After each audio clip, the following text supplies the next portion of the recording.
Évangile de Jean, chapitre 1.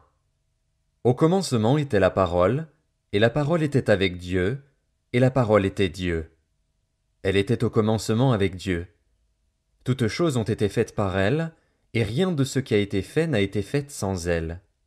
En elle était la vie, et la vie était la lumière des hommes. La lumière luit dans les ténèbres, et les ténèbres ne l'ont point reçue. Il y eut un homme envoyé de Dieu, son nom était Jean. Il vint pour servir de témoin, pour rendre témoignage à la lumière, afin que tous crussent par lui. Il n'était pas la lumière, mais il parut pour rendre témoignage à la lumière. Cette lumière était la véritable lumière, qui, en venant dans le monde, éclaire tout homme. Elle était dans le monde, et le monde a été fait par elle, et le monde ne l'a point connue. Elle est venue chez les siens, et les siens ne l'ont point reçue. Mais à tous ceux qui l'ont reçue, à ceux qui croient en son nom, elle a donné le pouvoir de devenir enfants de Dieu, lesquels sont nés, non du sang, ni de la volonté de la chair, ni de la volonté de l'homme, mais de Dieu. Et la parole a été faite chair, et elle a habité parmi nous, pleine de grâce et de vérité.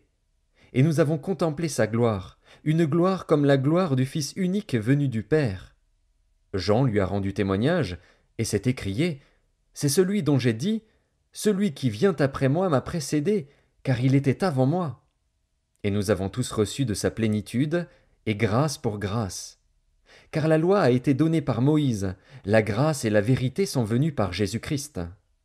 Personne n'a jamais vu Dieu. Le Fils unique, qui est dans le sein du Père, est celui qui l'a fait connaître. Voici le témoignage de Jean, lorsque les Juifs envoyèrent de Jérusalem des sacrificateurs et des Lévites pour lui demander « Toi, qui es-tu » Il déclara, et ne le nia point, il déclara qu'il n'était pas le Christ. Et ils lui demandèrent « Quoi donc? Es-tu Élie » Et il dit « Je ne le suis point. » « Es-tu le prophète » Et il répondit « Non. » Ils lui dirent alors « Qui es-tu » afin que nous donnions une réponse à ceux qui nous ont envoyés. Que dis-tu de toi-même? Moi, dit-il, je suis la voix de celui qui crie dans le désert. Aplanissez le chemin du Seigneur, comme a dit Ésaïe, le prophète. Ceux qui avaient été envoyés étaient des pharisiens. Ils lui firent encore cette question. Pourquoi donc baptises-tu, si tu n'es pas le Christ, ni Élie, ni le prophète? Jean leur répondit, Moi, je baptise d'eau, mais au milieu de vous il y a quelqu'un que vous ne connaissez pas, qui vient après moi. Je ne suis pas digne de délier la courroie de ses souliers. Ces choses se passèrent à Béthanie, au-delà du Jourdain, où Jean baptisait. Le lendemain, il vit Jésus venant à lui, et il dit, Voici l'agneau de Dieu, qui ôte le péché du monde. C'est celui dont j'ai dit, Après moi vient un homme qui m'a précédé, car il était avant moi. Je ne le connaissais pas, mais c'est afin qu'il fût manifesté à Israël que je suis venu baptiser d'eau. Jean rendit ce témoignage. J'ai vu l'Esprit descendre du ciel comme une colombe et s'arrêter sur lui. Je ne le connaissais pas, mais celui qui m'a envoyé baptiser d'eau, celui-là m'a dit, Celui sur qui tu verras l'Esprit descendre et s'arrêter, c'est celui qui baptise du Saint-Esprit. Et j'ai vu, et j'ai rendu témoignage qu'il est le Fils de Dieu. Le lendemain, Jean était encore là, avec 2 de ses disciples. Et, ayant regardé Jésus qui passait, il dit, Voilà l'agneau de Dieu. Les 2 disciples l'entendirent prononcer ces paroles, et ils suivirent Jésus. Jésus se retourna, et voyant qu'ils le suivaient, il leur dit, Que cherchez-vous? Ils lui répondirent, Rabbi, ce qui signifie maître, où demeures-tu? Venez, leur dit-il, et voyez. Ils allèrent, et ils virent où il demeurait. Et ils restèrent auprès de lui ce jour-là. C'était environ la 10e heure. André, frère de Simon-Pierre, était l'un des 2 qui avaient entendu les paroles de Jean et qui avait suivi Jésus. Ce fut lui qui rencontra le premier son frère Simon, et il lui dit, Nous avons trouvé le Messie, ce qui signifie Christ. Et il le conduisit vers Jésus. Jésus, l'ayant regardé, dit, Tu es Simon, fils de Jonas. Tu seras appelé Céphas, ce qui signifie Pierre. Le lendemain, Jésus voulut se rendre en Galilée, et il rencontra Philippe. Il lui dit, Suis-moi. Philippe était de Bethsaïda, de la ville d'André et de Pierre. Philippe rencontra Nathanaël, et lui dit, Nous avons trouvé celui de qui Moïse a écrit dans la loi et dont les prophètes ont parlé, Jésus de Nazareth, fils de Joseph. Nathanaël lui dit, Peut-il venir de Nazareth quelque chose de bon? Philippe lui répondit, Viens et vois. Jésus, voyant venir à lui Nathanaël, dit de lui, Voici vraiment un Israélite, dans lequel il n'y a point de fraude. D'où me connais-tu? Lui dit Nathanaël. Jésus lui répondit, Avant que Philippe t'appelât, quand tu étais sous le figuier, je t'ai vu. Nathanaël répondit et lui dit, Rabbi, tu es le Fils de Dieu, tu es le roi d'Israël. Jésus lui répondit, Parce que je t'ai dit que je t'ai vu sous le figuier, tu crois? Tu verras de plus grandes choses que celles-ci.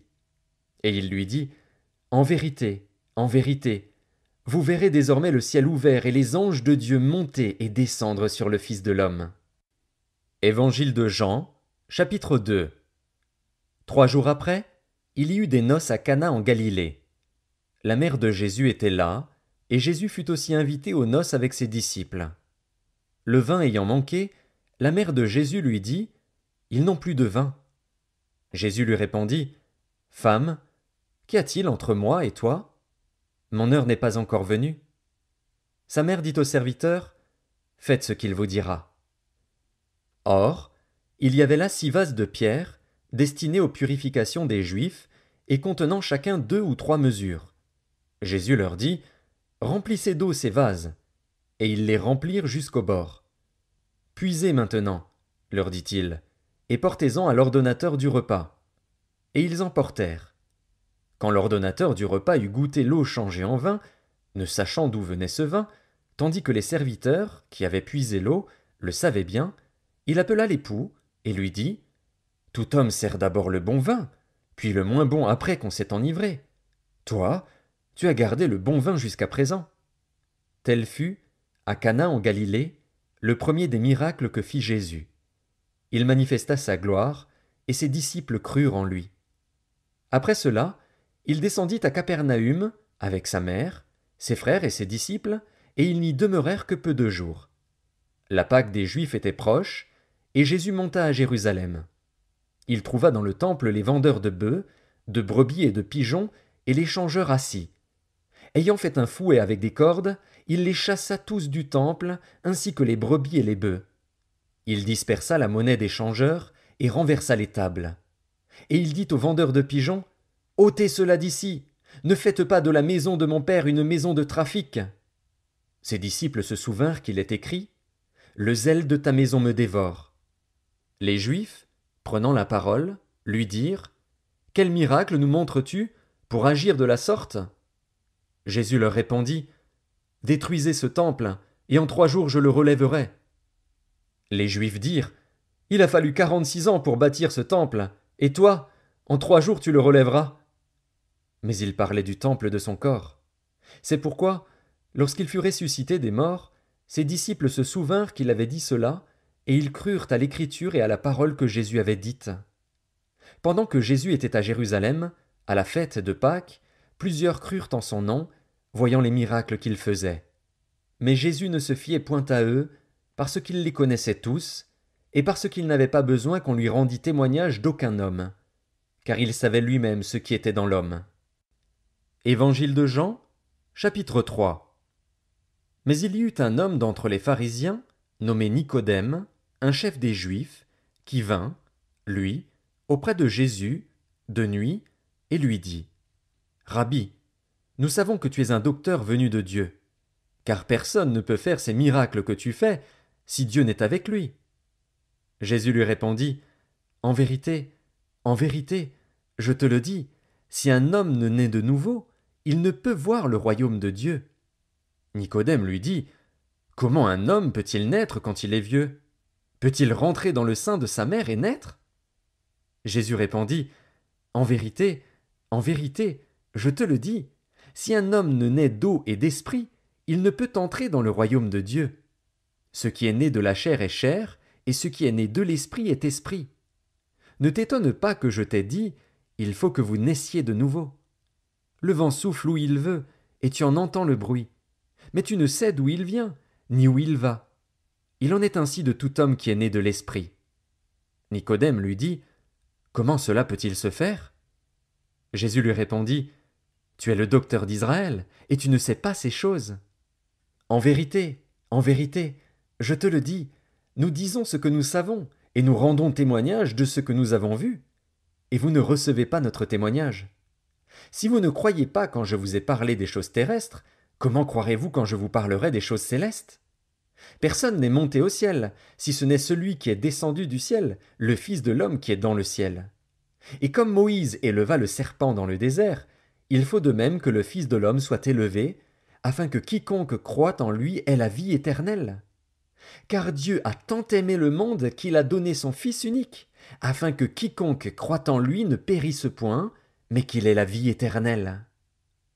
Dieu, en effet, n'a pas envoyé son Fils dans le monde pour qu'il juge le monde, mais pour que le monde soit sauvé par lui. Celui qui croit en lui n'est point jugé, mais celui qui ne croit pas est déjà jugé, parce qu'il n'a pas cru au nom du Fils unique de Dieu. Et ce jugement, c'est que, la lumière étant venue dans le monde, les hommes ont préféré les ténèbres à la lumière, parce que leurs œuvres étaient mauvaises. Car quiconque fait le mal est la lumière, et ne vient point à la lumière, de peur que ses œuvres ne soient dévoilées. Mais celui qui agit selon la vérité vient à la lumière, afin que ses œuvres soient manifestées, parce qu'elles sont faites en Dieu. Après cela, Jésus, accompagné de ses disciples, se rendit dans la terre de Judée. Et là il demeurait avec eux, et il baptisait. Jean aussi baptisait à Hénon, près de Salim, parce qu'il y avait là beaucoup d'eau, et on y venait pour être baptisé. Car Jean n'avait pas encore été mis en prison. Or, il s'éleva de la part des disciples de Jean une dispute avec un juif touchant la purification. Ils vinrent trouver Jean, et lui dirent, Rabbi, celui qui était avec toi au-delà du Jourdain, et à qui tu as rendu témoignage, voici, il baptise, et tous vont à lui. Jean répondit, un homme ne peut recevoir que ce qui lui a été donné du ciel. Vous-même m'êtes témoin que j'ai dit, je ne suis pas le Christ, mais j'ai été envoyé devant lui. Celui à qui appartient l'épouse, c'est l'époux. Mais l'ami de l'époux, qui se tient là et qui l'entend, éprouve une grande joie à cause de la voix de l'époux. Aussi cette joie, qui est la mienne, est parfaite. Il faut qu'il croisse et que je diminue. Celui qui vient d'en haut est au-dessus de tous. Celui qui est de la terre est de la terre, et il parle comme étant de la terre. Celui qui vient du ciel est au-dessus de tous. Il rend témoignage de ce qu'il a vu et entendu, et personne ne reçoit son témoignage. Celui qui a reçu son témoignage a certifié que Dieu est vrai. Car celui que Dieu a envoyé dit les paroles de Dieu, parce que Dieu ne lui donne pas l'esprit avec mesure. Le Père aime le Fils, et il a remis toutes choses entre ses mains. Celui qui croit au Fils a la vie éternelle. Celui qui ne croit pas au Fils ne verra point la vie, mais la colère de Dieu demeure sur lui. Évangile de Jean, chapitre 4.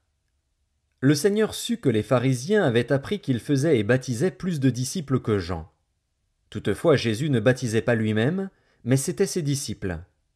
Alors il quitta la Judée et retourna en Galilée. Comme il fallait qu'il passât par la Samarie, il arriva dans une ville de Samarie, nommée Sichar, près du champ que Jacob avait donné à Joseph, son fils. Là se trouvait le puits de Jacob.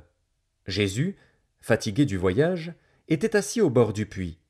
C'était environ la 6e heure. Une femme de Samarie vint puiser de l'eau. Jésus lui dit, « Donne-moi à boire. » Car ses disciples étaient allés à la ville pour acheter des vivres. La femme samaritaine lui dit, « Comment toi, qui es juif, me demandes-tu à boire, à moi qui suis une femme samaritaine? » Les Juifs, en effet, n'ont pas de relation avec les Samaritains. Jésus lui répondit, « Si tu connaissais le don de Dieu et qui est celui qui te dit, « Donne-moi à boire », tu lui aurais toi-même demandé à boire, et il t'aurait donné de l'eau vive. »« Seigneur, lui dit la femme, tu n'as rien pour puiser, et le puits est profond. D'où aurais-tu donc cette eau vive? Es-tu plus grand que notre père Jacob, qui nous a donné ce puits, et qui en a bu lui-même, ainsi que ses fils et ses troupeaux? » Jésus lui répondit, « Quiconque boit de cette eau aura encore soif. Mais celui qui boira de l'eau que je lui donnerai n'aura jamais soif, et l'eau que je lui donnerai deviendra en lui une source d'eau qui jaillira jusque dans la vie éternelle. » La femme lui dit, « Seigneur, donne-moi cette eau, afin que je n'aie plus soif, et que je ne vienne plus puiser ici. » « Va, lui dit Jésus, appelle ton mari, et viens ici. » La femme répondit, « Je n'ai point de mari. » Jésus lui dit, « Tu as eu raison de dire, je n'ai point de mari, car tu as eu 5 maris, et celui que tu as maintenant n'est pas ton mari. En cela tu as dit vrai. » « Seigneur, lui dit la femme, je vois que tu es prophète. Nos pères ont adoré sur cette montagne, et vous dites, vous, que le lieu où il faut adorer est à Jérusalem. Femme, lui dit Jésus, crois-moi, l'heure vient où ce ne sera ni sur cette montagne, ni à Jérusalem que vous adorerez le Père. Vous adorez ce que vous ne connaissez pas. Nous adorons ce que nous connaissons, car le salut vient des Juifs. Mais l'heure vient, et elle est déjà venue, où les vrais adorateurs adoreront le Père en esprit et en vérité, car ce sont là les adorateurs que le Père demande. Dieu est esprit, et il faut que ceux qui l'adorent en esprit et en vérité. La femme lui dit, « Je sais que le Messie doit venir, celui qu'on appelle Christ. Quand il sera venu, il nous annoncera toutes choses. » Jésus lui dit, « Je le suis, moi qui te parle. » Là-dessus arrivèrent ses disciples, qui furent étonnés de ce qu'il parlait avec une femme. Toutefois aucun ne dit, « Que demandes-tu » ou « De quoi parles-tu avec elle » Alors la femme, ayant laissé sa cruche, s'en alla dans la ville, et dit aux gens, « Venez voir un homme qui m'a dit tout ce que j'ai fait. Ne serait-ce point le Christ ?» Ils sortirent de la ville, et ils vinrent vers lui. Pendant ce temps, les disciples le pressaient de manger, disant, « Rabbi, mange !» Mais il leur dit, « J'ai à manger une nourriture que vous ne connaissez pas. » Les disciples se disaient donc les uns aux autres, « Quelqu'un lui aurait-il apporté à manger ?» Jésus leur dit, « Ma nourriture est de faire la volonté de celui qui m'a envoyé et d'accomplir son œuvre. Ne dites-vous pas qu'il y a encore 4 mois jusqu'à la moisson? Voici, je vous le dis, levez les yeux et regardez les champs qui déjà blanchissent pour la moisson. Celui qui moissonne reçoit un salaire et amasse des fruits pour la vie éternelle, afin que celui qui sème et celui qui moissonne se réjouissent ensemble. Car en ceci ce qu'on dit est vrai, autre est celui qui sème, et autre celui qui moissonne. Je vous ai envoyé moissonner ce que vous n'avez pas travaillé. D'autres ont travaillé, et vous êtes entrés dans leur travail. Plusieurs Samaritains de cette ville crurent en Jésus à cause de cette déclaration formelle de la femme, « Il m'a dit tout ce que j'ai fait. » Aussi, quand les Samaritains vinrent le trouver, ils le prièrent de rester auprès d'eux. Et il resta là 2 jours. Un beaucoup plus grand nombre crurent à cause de sa parole. Et il disait à la femme, « Ce n'est plus à cause de ce que tu as dit que nous croyons, car nous l'avons entendu nous-mêmes, et nous savons qu'il est vraiment le Sauveur du monde. » Après ces 2 jours, Jésus partit de là pour se rendre en Galilée, car il avait déclaré lui-même qu'un prophète n'est pas honoré dans sa propre patrie. Lorsqu'il arriva en Galilée, il fut bien reçu des Galiléens, qui avaient vu tout ce qu'il avait fait à Jérusalem pendant la fête, car eux aussi étaient allés à la fête. Il retourna donc à Cana en Galilée, où il avait changé l'eau en vin. Il y avait à Capernaüm un officier du roi, dont le fils était malade. Ayant appris que Jésus était venu de Judée en Galilée, il alla vers lui et le pria de descendre et de guérir son fils, qui était près de mourir. Jésus lui dit, « Si vous ne voyez des miracles et des prodiges, vous ne croyez point. » L'officier du roi lui dit, « Seigneur, descends avant que mon enfant meure. » « Va, lui dit Jésus, ton fils vit. » Et cet homme crut à la parole que Jésus lui avait dite, et il s'en alla. Comme déjà il descendait, ses serviteurs venant à sa rencontre, lui apportèrent cette nouvelle, « Ton enfant vit. » Il leur demanda à quelle heure il s'était trouvé mieux, et ils lui dirent, « Hier, à la 7e heure, la fièvre l'a quitté. » Le père reconnut que c'était à cette heure-là que Jésus lui avait dit, « Ton fils vit. » Et il crut, lui et toute sa maison. Jésus fit encore ce second miracle lorsqu'il fut venu de Judée en Galilée. Évangile de Jean, chapitre 5. Après cela, il y eut une fête des Juifs, et Jésus monta à Jérusalem. Or, à Jérusalem, près de la porte des brebis, Il y a une piscine qui s'appelle en hébreu Bethesda et qui a 5 portiques. Sous ces portiques étaient couchés en grand nombre des malades, des aveugles, des boiteux, des paralytiques qui attendaient le mouvement de l'eau, car un ange descendait de temps en temps dans la piscine et agitait l'eau. Et celui qui y descendait le premier après que l'eau avait été agitée était guéri, quelle que fût sa maladie. Là se trouvait un homme malade depuis 38 ans. Jésus, l'ayant vu coucher, et sachant qu'il était malade depuis longtemps, lui dit « Veux-tu être guéri ?» Le malade lui répondit « Seigneur, je n'ai personne pour me jeter dans la piscine quand l'eau est agitée, et, pendant que j'y vais, un autre descend avant moi. »« Lève-toi, lui dit Jésus, prends ton lit, et marche. » Aussitôt cet homme fut guéri. Il prit son lit, et marcha. C'était un jour de sabbat. Les Juifs dirent donc à celui qui avait été guéri, « C'est le sabbat, il ne t'est pas permis d'emporter ton lit. » Il leur répondit, « Celui qui m'a guéri m'a dit, prends ton lit et marche. » Ils lui demandèrent, « Qui est l'homme qui t'a dit, prends ton lit et marche ?» Mais celui qui avait été guéri ne savait pas qui c'était, car Jésus avait disparu de la foule qui était en ce lieu.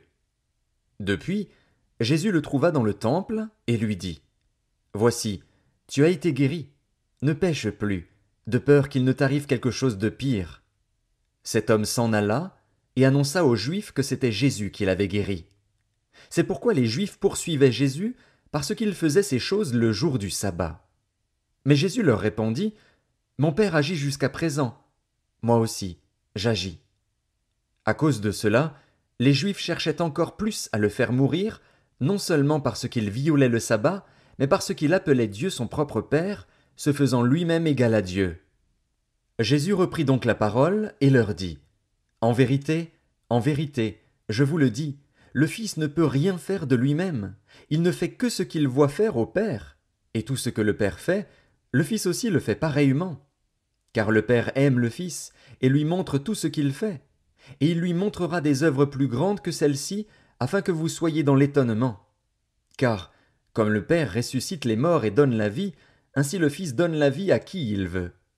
Le Père ne juge personne, mais il a remis tout jugement au Fils, afin que tous honorent le Fils comme ils honorent le Père. Celui qui n'honore pas le Fils n'honore pas le Père qui l'a envoyé. En vérité, je vous le dis, celui qui écoute ma parole et qui croit à celui qui m'a envoyé a la vie éternelle et ne vient point en jugement, mais il est passé de la mort à la vie. En vérité, je vous le dis, l'heure vient, et elle est déjà venue, où les morts entendront la voix du Fils de Dieu, et ceux qui l'auront entendu vivront. Car, comme le Père a la vie en lui-même, ainsi il a donné au Fils d'avoir la vie en lui-même. Et il lui a donné le pouvoir de juger, parce qu'il est Fils de l'homme. Ne vous étonnez pas de cela, car l'heure vient où tous ceux qui sont dans les sépulcres entendront sa voix et en sortiront. Ceux qui auront fait le bien ressusciteront pour la vie, mais ceux qui auront fait le mal ressusciteront pour le jugement. Je ne puis rien faire de moi-même. Selon que j'entends, je juge. Et mon jugement est juste, parce que je ne cherche pas ma volonté, mais la volonté de celui qui m'a envoyé. Si c'est moi qui rends témoignage de moi-même, mon témoignage n'est pas vrai. Il y en a un autre qui rend témoignage de moi, et je sais que le témoignage qu'il rend de moi est vrai. Vous avez envoyé vers Jean, et il a rendu témoignage à la vérité. Pour moi, ce n'est pas d'un homme que je reçois le témoignage, mais je dis ceci, afin que vous soyez sauvés. Jean était la lampe qui brûle et qui luit, et vous avez voulu vous réjouir 1 heure à sa lumière. Moi, j'ai un témoignage plus grand que celui de Jean, car les œuvres que le Père m'a donné d'accomplir, ces œuvres mêmes que je fais, témoignent de moi que c'est le Père qui m'a envoyé. Et le Père qui m'a envoyé a rendu lui-même témoignage de moi.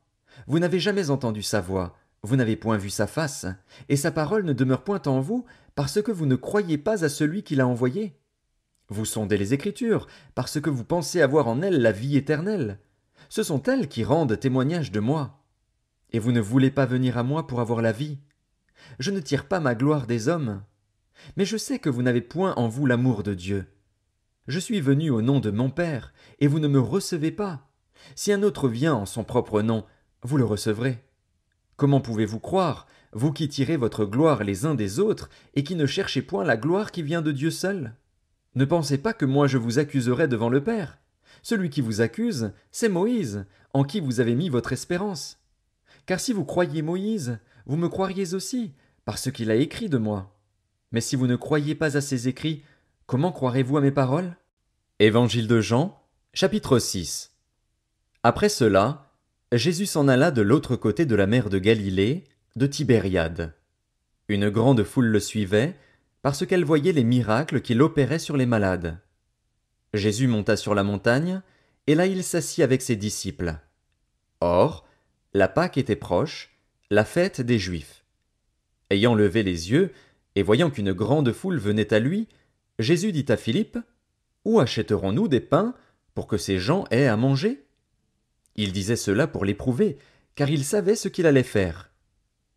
Philippe lui répondit, « Les pains qu'on aurait pour 200 deniers ne suffiraient pas pour que chacun en reçût un peu. » Un de ses disciples, André, frère de Simon-Pierre, lui dit, « Il y a ici un jeune garçon qui a 5 pains d'orge et 2 poissons. Mais qu'est-ce que cela pour tant de gens ?» Jésus dit, « Faites-les asseoir. » Il y avait dans ce lieu beaucoup d'herbes. Ils s'assirent donc, au nombre d'environ 5000 hommes. Jésus prit les pains, rendit grâce, et les distribua à ceux qui étaient assis. Il leur donna de même des poissons, autant qu'ils en voulurent. Lorsqu'ils furent rassasiés, il dit à ses disciples, « Ramassez les morceaux qui restent, afin que rien ne se perde. » Ils les ramassèrent donc, et ils remplirent 12 paniers avec les morceaux qui restèrent des 5 pains d'orge, après que tous eurent mangé.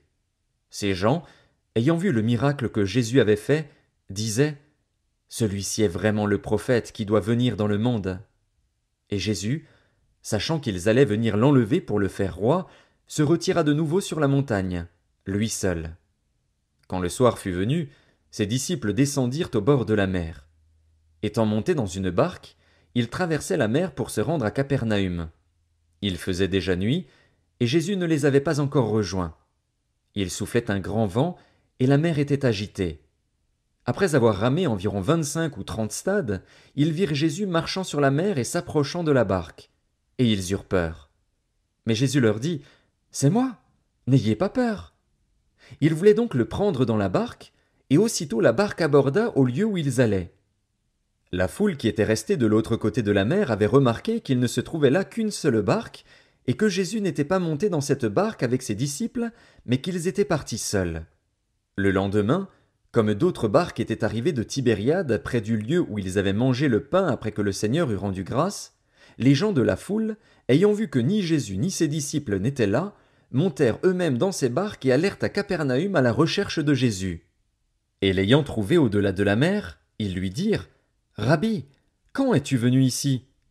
Jésus leur répondit, « en vérité, je vous le dis, vous me cherchez, non parce que vous avez vu des miracles, mais parce que vous avez mangé des pains et que vous avez été rassasiés.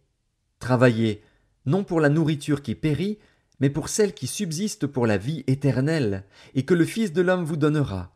Car c'est lui que le Père, que Dieu a marqué de son sceau. » Ils lui dirent, « Que devons-nous faire pour faire les œuvres de Dieu ?»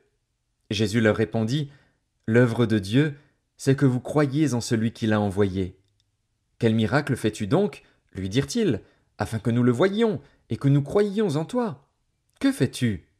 Nos pères ont mangé la manne dans le désert. Selon ce qui est écrit, il leur donna le pain du ciel à manger. » Jésus leur dit, « en vérité, je vous le dis, Moïse ne vous a pas donné le pain du ciel, mais mon Père vous donne le vrai pain du ciel.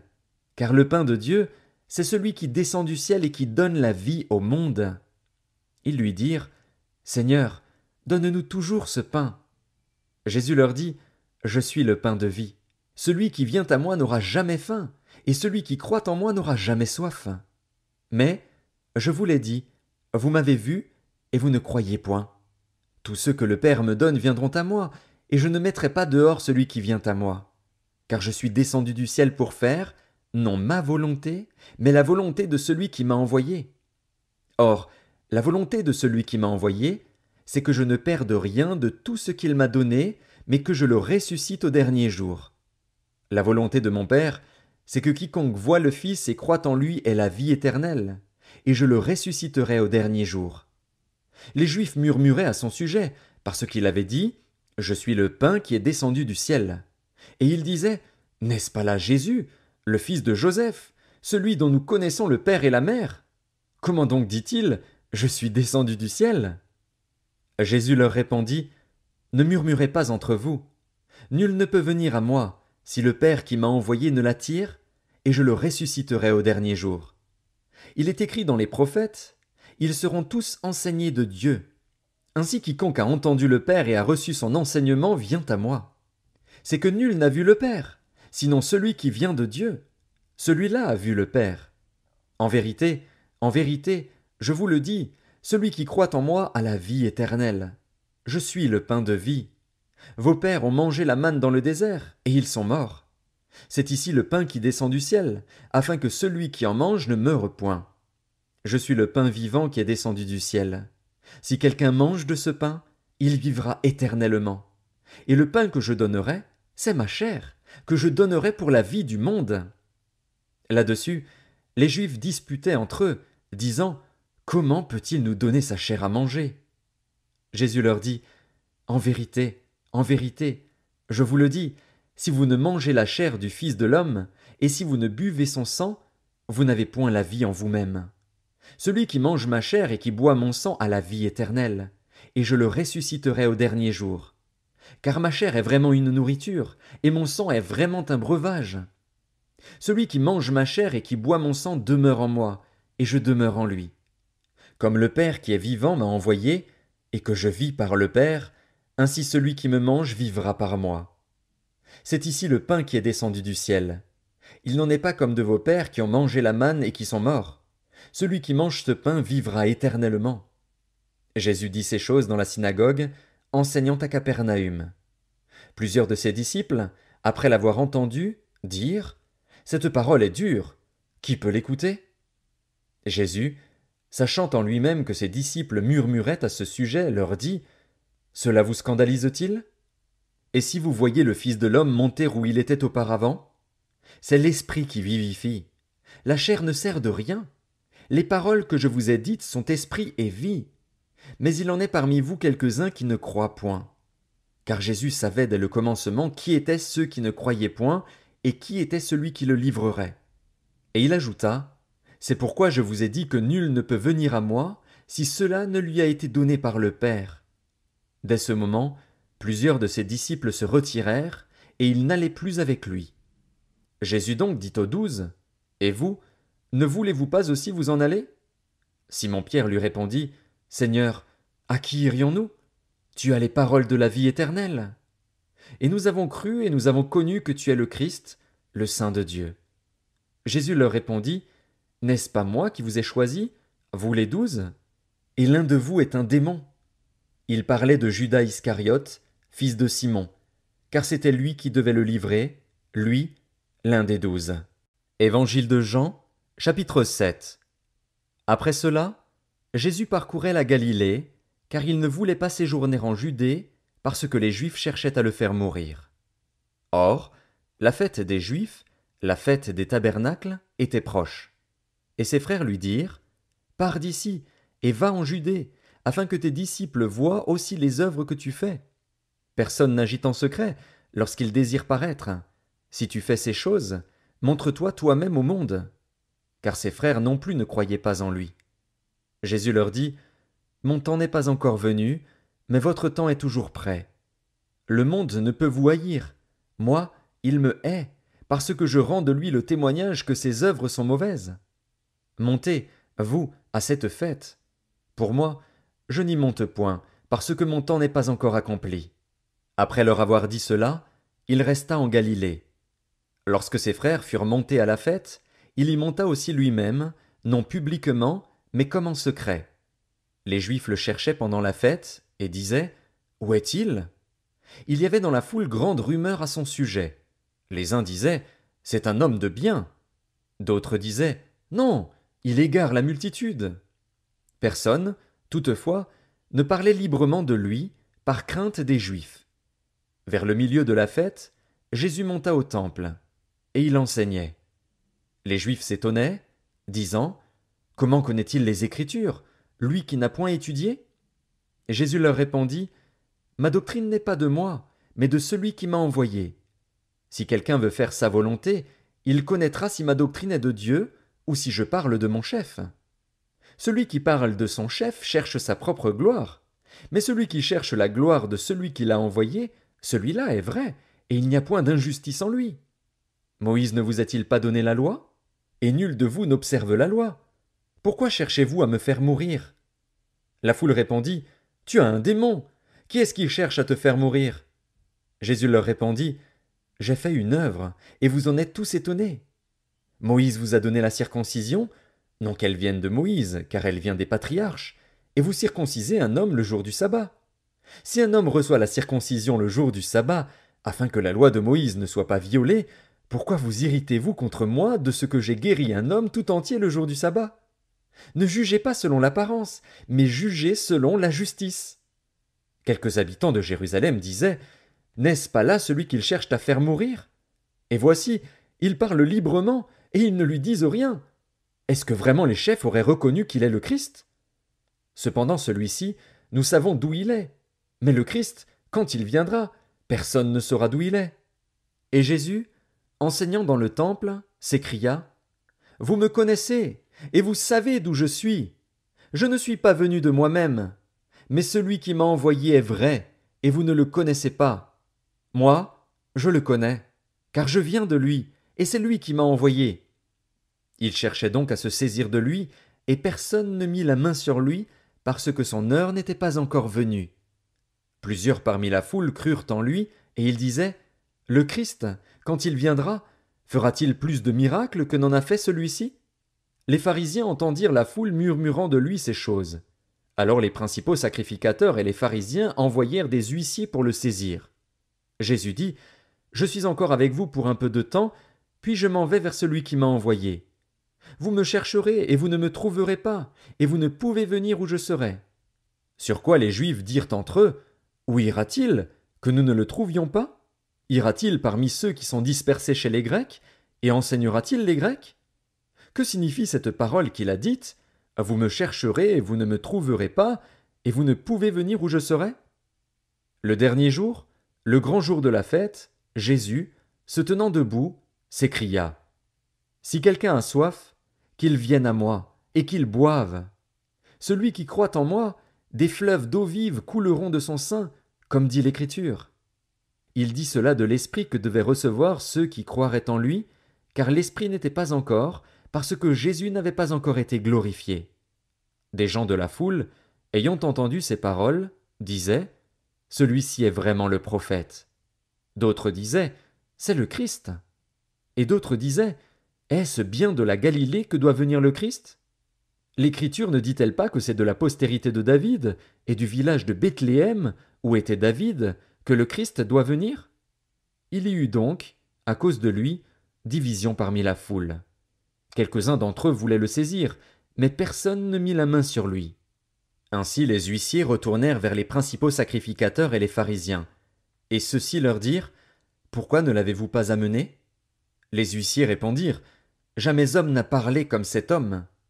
Les pharisiens leur répliquèrent, Est-ce que vous aussi, vous avez été séduits?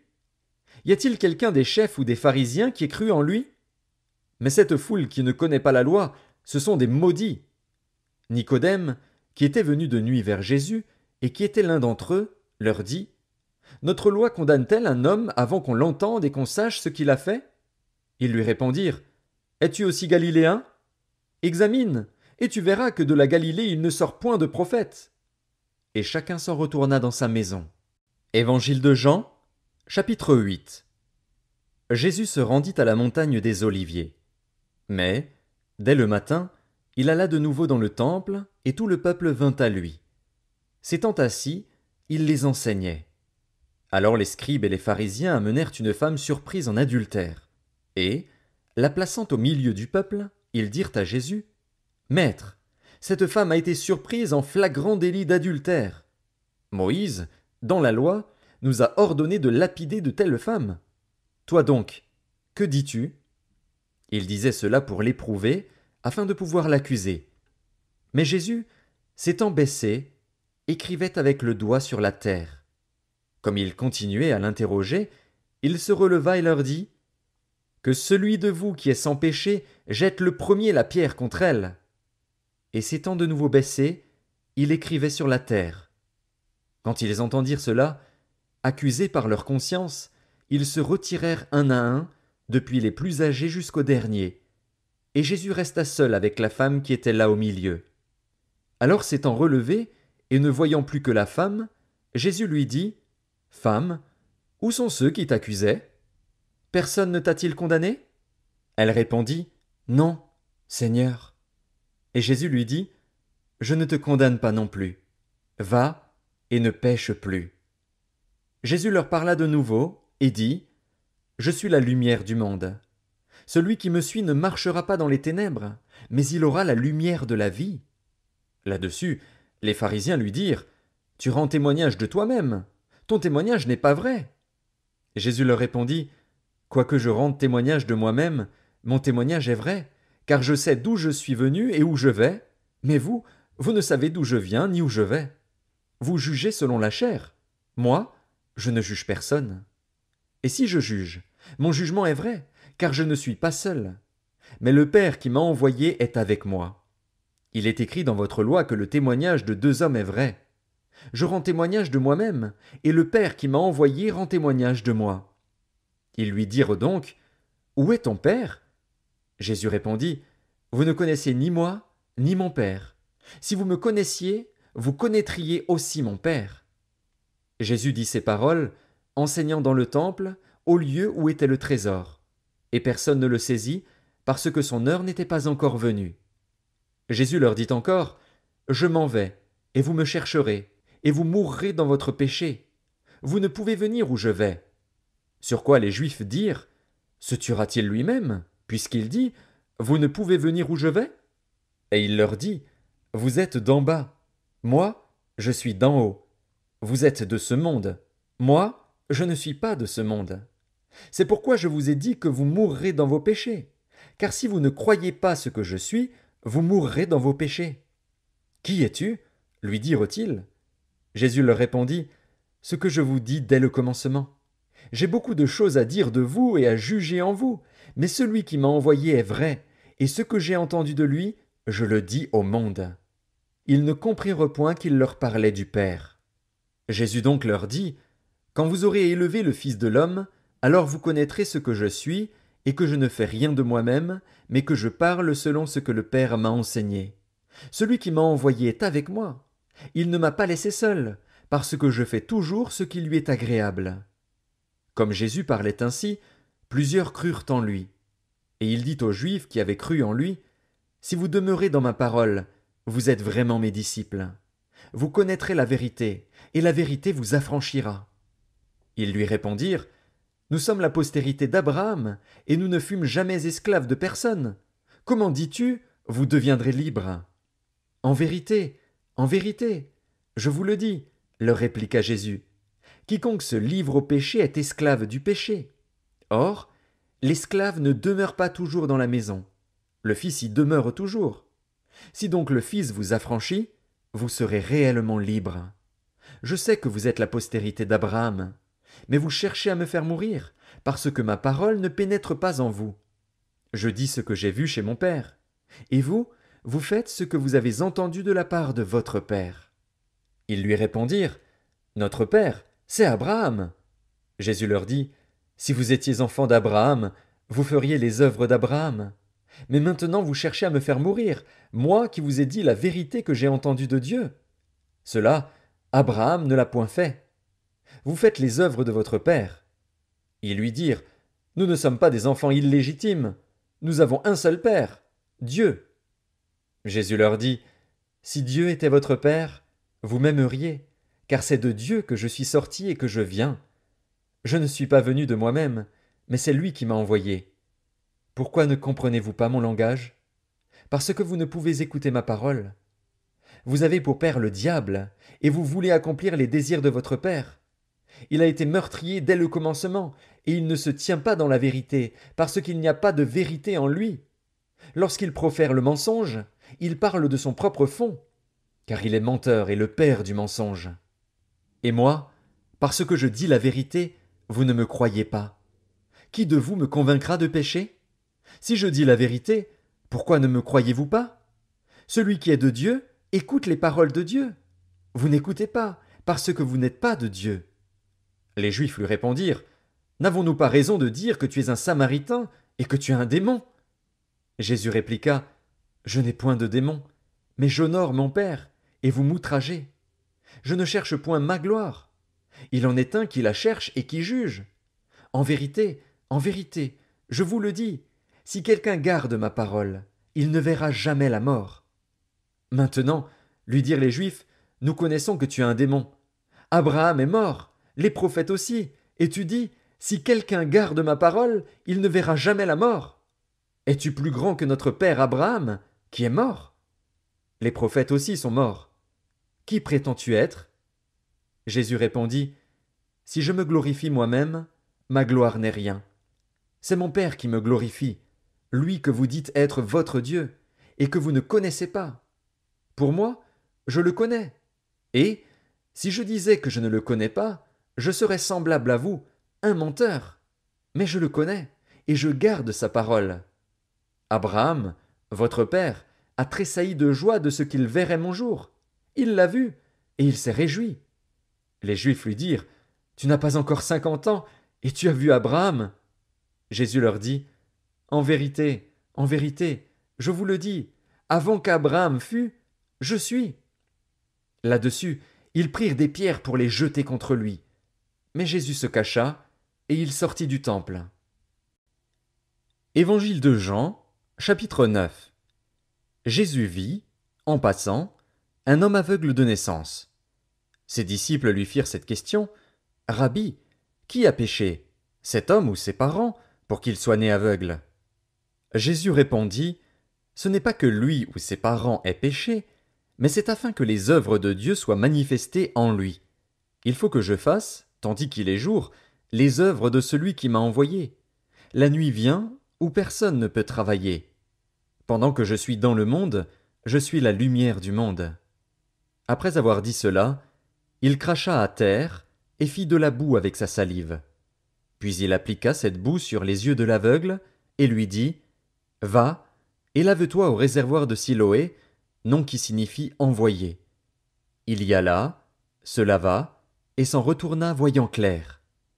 Ses voisins et ceux qui auparavant l'avaient connu comme un mendiant disaient, n'est-ce pas là celui qui se tenait assis et qui mendiait? Les uns disaient, c'est lui. D'autres disaient, non, mais il lui ressemble.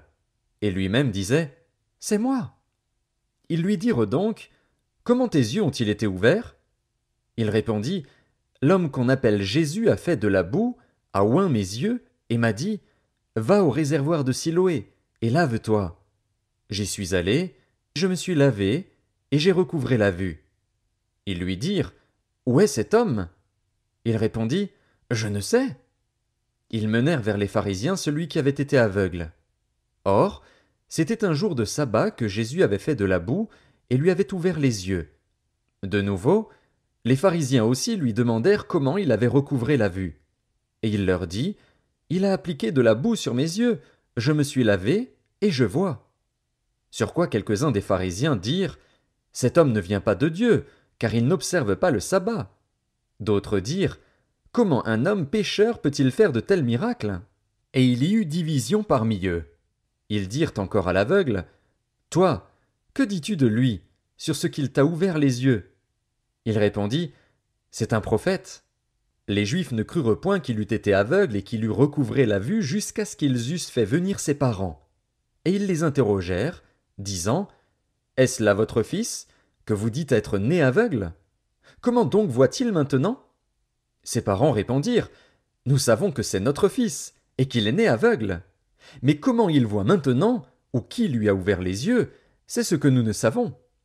Interrogez-le lui-même, il a de l'âge, il parlera de ce qui le concerne. Ses parents dirent cela parce qu'ils craignaient les Juifs, car les Juifs étaient déjà convenus que, si quelqu'un reconnaissait Jésus pour le Christ, il serait exclu de la synagogue. C'est pourquoi ses parents dirent, il a de l'âge, interrogez-le lui-même. Les pharisiens appelèrent une seconde fois l'homme qui avait été aveugle, et ils lui dirent, donne gloire à Dieu. Nous savons que cet homme est un pécheur. Il répondit, S'il est un pécheur, je ne sais. Je sais une chose, c'est que j'étais aveugle et que maintenant je vois. Ils lui dirent, Que t'a-t-il fait? Comment t'a-t-il ouvert les yeux? Il leur répondit, Je vous l'ai déjà dit, et vous n'avez pas écouté. Pourquoi voulez-vous l'entendre encore? Voulez-vous aussi devenir ses disciples? Ils l'injurièrent et dirent, C'est toi qui es son disciple. Nous sommes disciples de Moïse. Nous savons que Dieu a parlé à Moïse, mais celui-ci, nous ne savons d'où il est. Cet homme leur répondit, Il est étonnant que vous ne sachiez d'où il est, et cependant il m'a ouvert les yeux.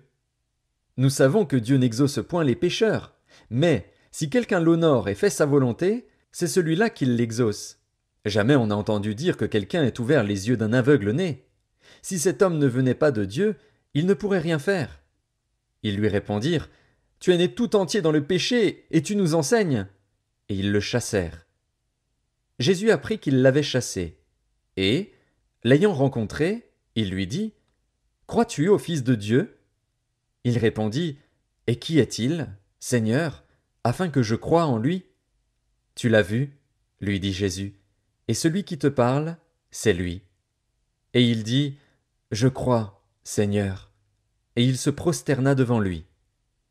Puis Jésus dit, Je suis venu dans ce monde pour un jugement, pour que ceux qui ne voient point voient, et que ceux qui voient deviennent aveugles. Quelques pharisiens qui étaient avec lui, ayant entendu ces paroles, lui dirent, Nous aussi, sommes-nous aveugles? Jésus leur répondit, Si vous étiez aveugles, vous n'auriez pas de péché. Mais maintenant vous dites, Nous voyons. C'est pour cela que votre péché subsiste. Évangile de Jean, chapitre 10. En vérité, je vous le dis, celui qui n'entre pas par la porte dans la bergerie, mais qui y monte par ailleurs, est un voleur et un brigand. Mais celui qui entre par la porte est le berger des brebis. Le portier lui ouvre, et les brebis entendent sa voix. Il appelle par leur nom les brebis qui lui appartiennent, et il les conduit dehors. Lorsqu'il a fait sortir toutes ses propres brebis, il marche devant elles. Et les brebis le suivent, parce qu'elles connaissent sa voix. Elles ne suivront point un étranger, mais elles fuiront loin de lui, parce qu'elles ne connaissent pas la voix des étrangers. Jésus leur dit cette parabole, mais ils ne comprirent pas de quoi il leur parlait. Jésus leur dit encore, En vérité, je vous le dis, je suis la porte des brebis. Tous ceux qui sont venus avant moi sont des voleurs et des brigands, mais les brebis ne les ont point écoutés. Je suis la porte. Si quelqu'un entre par moi, il sera sauvé. Il entrera et il sortira, et il trouvera des pâturages. Le voleur ne vient que pour dérober, égorger et détruire. Moi, je suis venu afin que les brebis aient la vie, et qu'elles soient dans l'abondance. Je suis le bon berger. Le bon berger donne sa vie pour ses brebis. Mais le mercenaire, qui n'est pas le berger, et à qui n'appartiennent pas les brebis, voit venir le loup, abandonne les brebis, et prend la fuite. Et le loup les ravit et les disperse. Le mercenaire s'enfuit, parce qu'il est mercenaire, et qu'il ne se met point en peine des brebis. Je suis le bon berger. Je connais mes brebis, et elles me connaissent, comme le Père me connaît et comme je connais le Père. Et je donne ma vie pour mes brebis. J'ai encore d'autres brebis qui ne sont pas de cette bergerie.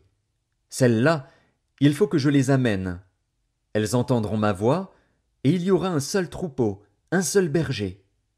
Le Père m'aime parce que je donne ma vie afin de la reprendre. Personne ne me l'ôte, mais je la donne de moi-même. J'ai le pouvoir de la donner, et j'ai le pouvoir de la reprendre. Tel est l'ordre que j'ai reçu de mon Père.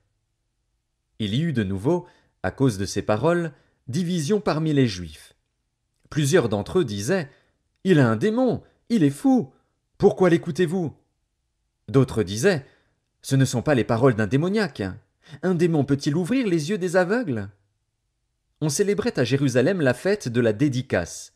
C'était l'hiver. Et Jésus se promenait dans le temple, sous le portique de Salomon. Les Juifs l'entourèrent et lui dirent, « Jusque à quand tiendras-tu notre esprit en suspens? Si tu es le Christ, dis-le-nous franchement. » Jésus leur répondit, « Je vous l'ai dit, et vous ne croyez pas. Les œuvres que je fais au nom de mon Père rendent témoignage de moi. Mais vous ne croyez pas, parce que vous n'êtes pas de mes brebis. Mes brebis entendent ma voix. Je les connais, et elles me suivent. Je leur donne la vie éternelle. Et elles ne périront jamais, et personne ne les ravira de ma main. Mon Père, qui me les a données, est plus grand que tous, et personne ne peut les ravir de la main de mon Père. Moi et le Père, nous sommes un. Alors les Juifs prirent de nouveau des pierres pour le lapider. Jésus leur dit, Je vous ai fait voir plusieurs bonnes œuvres venant de mon Père. Pour laquelle me lapidez-vous? Les Juifs lui répondirent, Ce n'est point pour une bonne œuvre que nous te lapidons, mais pour un blasphème, et parce que toi, qui es un homme, tu te fais Dieu. Jésus leur répondit, N'est-il pas écrit dans votre loi, J'ai dit, Vous êtes des dieux? Si elle a appelé Dieu ceux à qui la parole de Dieu a été adressée, et si l'Écriture ne peut être anéantie, celui que le Père a sanctifié et envoyé dans le monde, vous lui dites, Tu blasphèmes. Et cela parce que j'ai dit, Je suis le Fils de Dieu. Si je ne fais pas les œuvres de mon Père, ne me croyez pas. Mais si je les fais, quand même vous ne me croyez point, croyez à ces œuvres, afin que vous sachiez et reconnaissiez que le Père est en moi et que je suis dans le Père. Là-dessus, ils cherchèrent encore à le saisir, mais il s'échappa de leurs mains. Jésus s'en alla de nouveau au-delà du Jourdain, dans le lieu où Jean avait d'abord baptisé, et il y demeura. Beaucoup de gens vinrent à lui, et ils disaient, Jean n'a fait aucun miracle. Mais tout ce que Jean a dit de cet homme était vrai. Et, dans ce lieu-là, plusieurs crurent en lui. Évangile de Jean, chapitre 11. Il y avait un homme malade, Lazare, de Béthanie, village de Marie et de Marthe, sa sœur. C'était cette Marie qui oignit de parfum le Seigneur et qui lui essuya les pieds avec ses cheveux, et c'était son frère Lazare qui était malade. Les sœurs envoyèrent dire à Jésus, Seigneur, voici, celui que tu aimes est malade. Après avoir entendu cela, Jésus dit, Cette maladie n'est point à la mort, mais elle est pour la gloire de Dieu, afin que le Fils de Dieu soit glorifié par elle. Or, Jésus aimait Marthe, et sa sœur, et Lazare. Lors donc qu'il eut appris que Lazare était malade, il resta 2 jours encore dans le lieu où il était, et il dit ensuite aux disciples, Retournons en Judée. Les disciples lui dirent, Rabbi, les Juifs tout récemment cherchaient à te lapider, et tu retournes en Judée. Jésus répondit, N'y a-t-il pas 12 heures au jour? Si quelqu'un marche pendant le jour, il ne bronche point, parce qu'il voit la lumière de ce monde. Mais, si quelqu'un marche pendant la nuit, il bronche, parce que la lumière n'est pas en lui. Après ces paroles, il leur dit, Lazare, notre ami, dort, mais je vais le réveiller.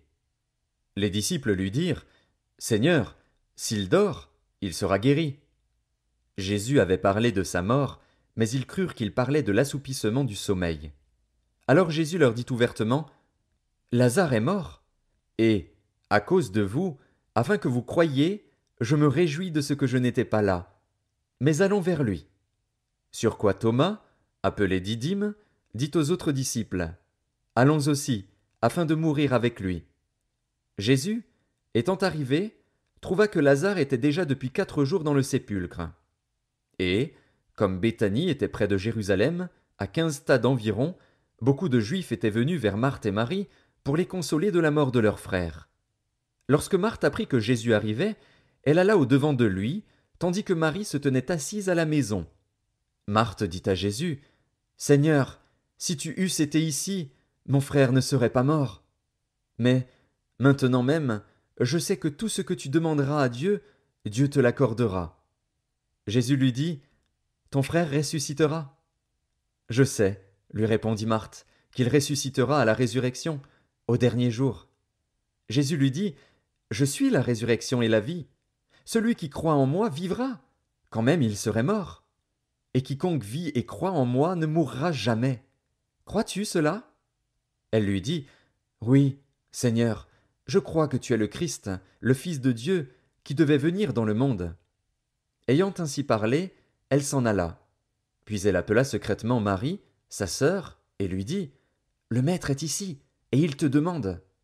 Dès que Marie eut entendu, elle se leva promptement et alla vers lui.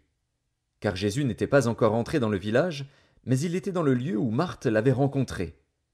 Les Juifs qui étaient avec Marie dans la maison et qui la consolaient, l'ayant vue se lever promptement et sortir, la suivirent, disant « Elle va au sépulcre pour y pleurer. » Lorsque Marie fut arrivée là où était Jésus, et qu'elle le vit, elle tomba à ses pieds et lui dit « Seigneur, si tu eusses été ici, mon frère ne serait pas mort. » Jésus, la voyant pleurer, elle et les Juifs qui étaient venus avec elle, frémit en son esprit et fut tout ému. Et il dit « Où l'avez-vous mis » ? Seigneur, lui répondirent-ils, viens et vois. Jésus pleura. Sur quoi les Juifs dirent voyez comme il l'aimait. Et quelques-uns d'entre eux dirent lui qui a ouvert les yeux de l'aveugle, ne pouvait-il pas faire aussi que cet homme ne mourût point? Jésus, frémissant de nouveau en lui-même, se rendit au sépulcre. C'était une grotte, et une pierre était placée devant. Jésus dit ôtez la pierre. Marthe, la sœur du mort, lui dit Seigneur, il sent déjà, car il y a 4 jours qu'il est là. Jésus lui dit ne t'ai-je pas dit que, si tu crois, tu verras la gloire de Dieu? Ils ôtèrent donc la pierre. Et Jésus leva les yeux en haut et dit Père, je te rends grâce de ce que tu m'as exaucé. Pour moi, je savais que tu m'exauces toujours, mais j'ai parlé à cause de la foule qui m'entoure, afin qu'ils croient que c'est toi qui m'as envoyé. Ayant dit cela, il cria d'une voix forte Lazare, sors! Et le mort sortit, les pieds et les mains liés de bandes, et le visage enveloppé d'un linge. Jésus leur dit Déliez-le et laissez-le aller. Plusieurs des Juifs qui étaient venus vers Marie, et qui virent ce que fit Jésus, crurent en lui. Mais quelques-uns d'entre eux allèrent trouver les pharisiens et leur dirent ce que Jésus avait fait. Alors les principaux sacrificateurs et les pharisiens assemblèrent le Sanhédrin et dirent Que ferons-nous? Car cet homme fait beaucoup de miracles. Si nous le laissons faire, tous croiront en lui, et les Romains viendront détruire notre ville et notre nation. L'un d'eux, Caïphe, qui était souverain sacrificateur cette année-là, leur dit Vous n'y entendez rien. Vous ne réfléchissez pas qu'il est dans votre intérêt qu'un seul homme meure pour le peuple et que la nation entière ne périsse pas. Or, il ne dit pas cela de lui-même, mais étant souverain sacrificateur cette année-là, il prophétisa que Jésus devait mourir pour la nation. Et ce n'était pas pour la nation seulement, c'était aussi afin de réunir en un seul corps les enfants de Dieu dispersés. Dès ce jour, ils résolurent de le faire mourir. C'est pourquoi Jésus ne se montra plus ouvertement parmi les Juifs, mais il se retira dans la contrée voisine du désert, dans une ville appelée Éphraïm. Et là il demeurait avec ses disciples. La Pâque des Juifs était proche, et beaucoup de gens du pays montèrent à Jérusalem avant la Pâque pour se purifier. Ils cherchaient Jésus, et ils se disaient les uns aux autres dans le temple, « Que vous ensemble, ne viendra-t-il pas à la fête ?» Or, les principaux sacrificateurs et les pharisiens avaient donné l'ordre que, si quelqu'un savait où il était, il le déclarât, afin qu'on se saisît de lui. Évangile de Jean, chapitre 12. 6 jours avant la Pâque, Jésus arriva à Béthanie, où était Lazare, qu'il avait ressuscité des morts. Là, on lui fit un souper. Marthe servait, et Lazare était un de ceux qui se trouvaient à table avec lui. Marie, ayant pris une livre d'un parfum de nard pur de grand prix, oignit les pieds de Jésus, et elle lui essuya les pieds avec ses cheveux. Et la maison fut remplie de l'odeur du parfum. Un de ses disciples, Judas Iscariote, fils de Simon, celui qui devait le livrer, dit « Pourquoi n'a-t-on pas vendu ce parfum 300 deniers pour les donner aux pauvres ?» Il disait cela, non qu'il se mît en peine des pauvres, mais parce qu'il était voleur et que, tenant la bourse, il prenait ce qu'on y mettait. Mais Jésus dit « Laisse-la garder ce parfum pour le jour de ma sépulture. Vous avez toujours les pauvres avec vous, mais vous ne m'avez pas toujours. » Une grande multitude de Juifs apprirent que Jésus était à Béthanie, et ils y vinrent, non pas seulement à cause de lui, mais aussi pour voir Lazare, qu'il avait ressuscité des morts. Les principaux sacrificateurs délibérèrent de faire mourir aussi Lazare, parce que beaucoup de Juifs se retiraient d'eux à cause de lui et croyaient en Jésus.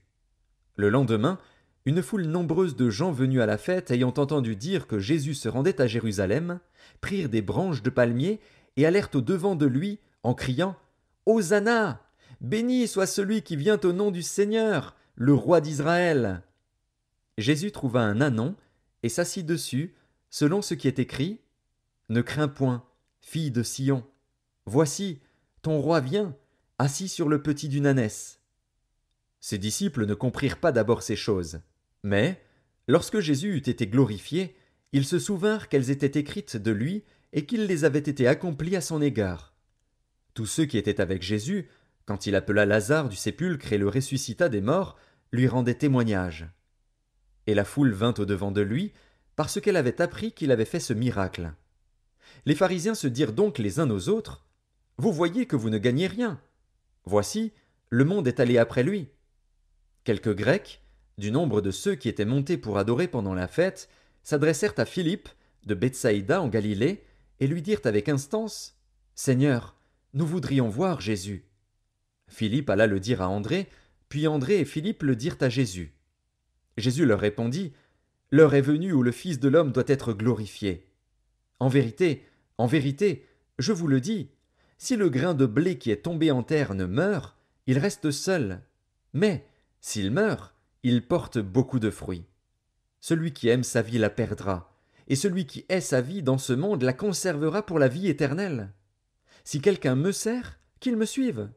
Et là où je suis, là aussi sera mon serviteur. Si quelqu'un me sert, le Père l'honorera. Maintenant mon âme est troublée. Et que dirai-je? Père, délivre-moi de cette heure. Mais c'est pour cela que je suis venu jusqu'à cette heure. Père, glorifie ton nom. Et une voix vint du ciel. Je l'ai glorifié, et je le glorifierai encore. La foule qui était là, et qui avait entendu, disait que c'était un tonnerre. D'autres disaient: Un ange lui a parlé. Jésus dit: Ce n'est pas à cause de moi que cette voix s'est fait entendre, c'est à cause de vous. Maintenant a lieu le jugement de ce monde. Maintenant le prince de ce monde sera jeté dehors. Et moi, quand j'aurai été élevé de la terre, j'attirerai tous les hommes à moi. En parlant ainsi, il indiquait de quelle mort il devait mourir. La foule lui répondit: Nous avons appris par la loi que le Christ demeure éternellement. Comment donc dis-tu: Il faut que le Fils de l'homme soit élevé? Qui est ce Fils de l'homme? Jésus leur dit: La lumière est encore pour un peu de temps au milieu de vous. Marchez, pendant que vous avez la lumière, afin que les ténèbres ne vous surprennent point. Celui qui marche dans les ténèbres ne sait où il va. Pendant que vous avez la lumière, croyez en la lumière, afin que vous soyez des enfants de lumière. Jésus dit ces choses, puis il s'en alla et se cacha loin d'eux. Malgré tant de miracles qu'il avait faits en leur présence, ils ne croyaient pas en lui, afin que s'accomplît la parole qu'Ésaïe, le prophète, a prononcée: Seigneur, qui a cru à notre prédication? Et à qui le bras du Seigneur a-t-il été révélé? Aussi ne pouvaient-ils croire, parce qu'Ésaïe a dit encore: Il a aveuglé leurs yeux, et il a endurci leur cœur, de peur qu'ils ne voient des yeux, qu'ils ne comprennent du cœur, qu'ils ne se convertissent, et que je ne les guérisse. Ésaïe dit ces choses lorsqu'il vit sa gloire, et qu'il parla de lui. Cependant, même parmi les chefs, plusieurs crurent en lui. Mais, à cause des pharisiens, ils n'en faisaient pas l'aveu, dans la crainte d'être exclus de la synagogue. Car ils aimèrent la gloire des hommes plus que la gloire de Dieu. Or, Jésus s'était écrié: Celui qui croit en moi croit, non pas en moi, mais en celui qui m'a envoyé. Et celui qui me voit, voit celui qui m'a envoyé. Je suis venu comme une lumière dans le monde, afin que quiconque croit en moi ne demeure pas dans les ténèbres. Si quelqu'un entend mes paroles et ne les garde point, ce n'est pas moi qui le juge, car je suis venu non pour juger le monde, mais pour sauver le monde. Celui qui me rejette et qui ne reçoit pas mes paroles à son juge, la parole que j'ai annoncée, c'est elle qui le jugera au dernier jour. Car je n'ai point parlé de moi-même, mais le Père, qui m'a envoyé, m'a prescrit lui-même ce que je dois dire et annoncer.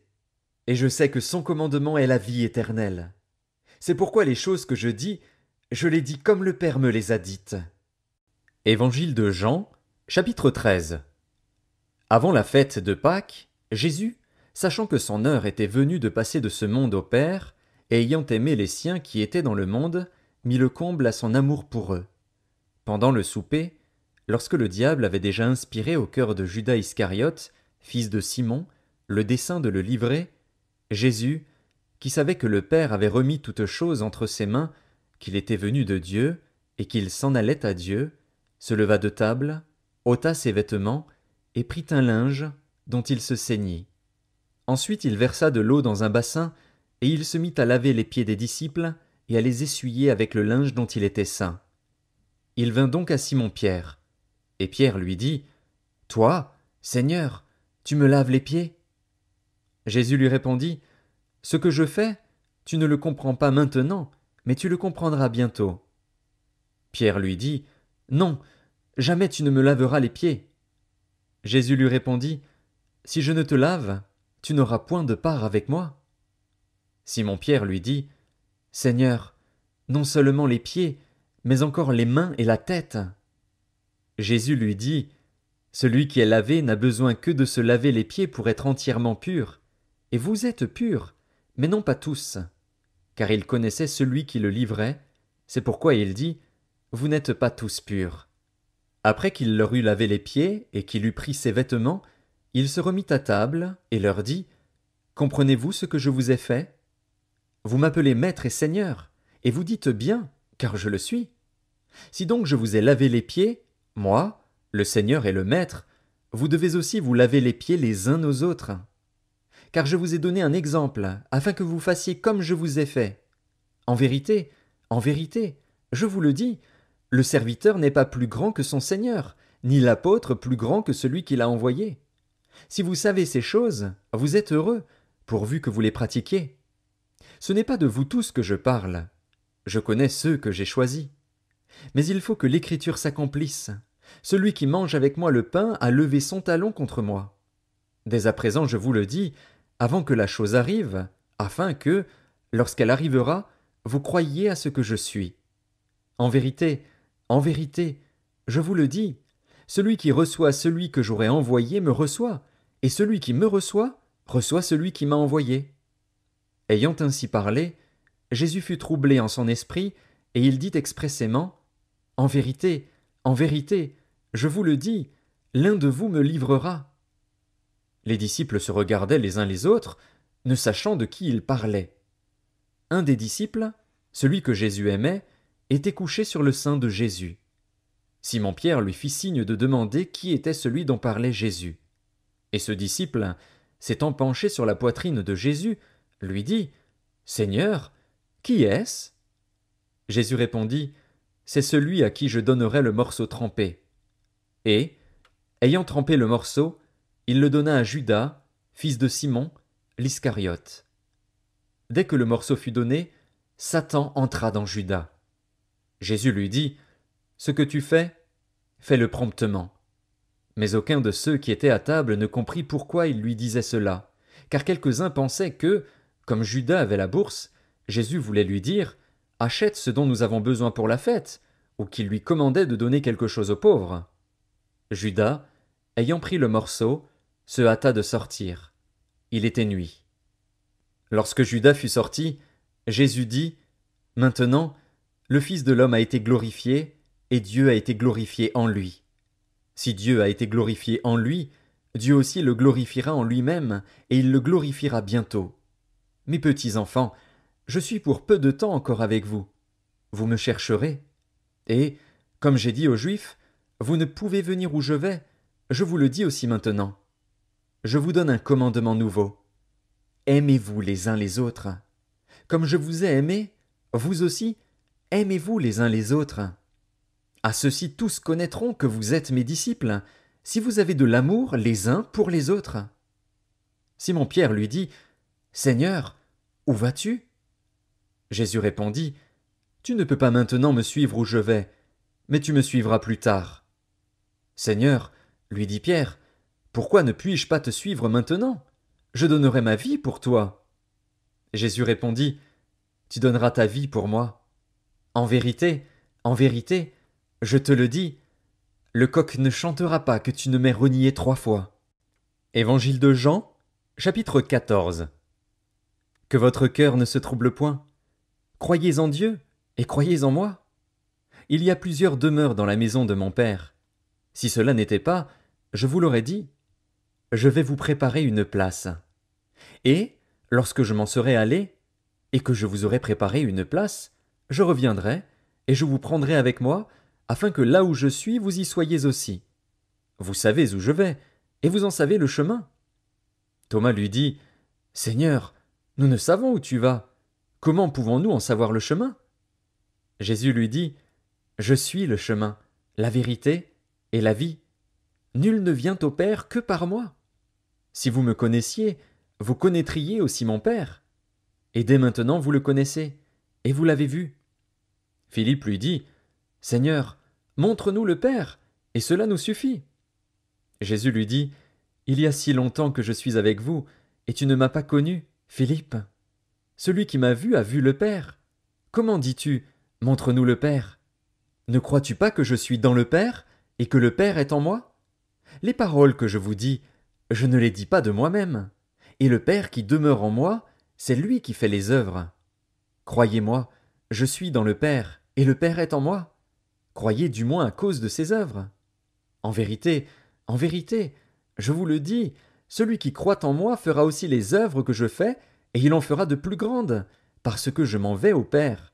Et tout ce que vous demanderez en mon nom, je le ferai, afin que le Père soit glorifié dans le Fils. Si vous demandez quelque chose en mon nom, je le ferai. Si vous m'aimez, gardez mes commandements.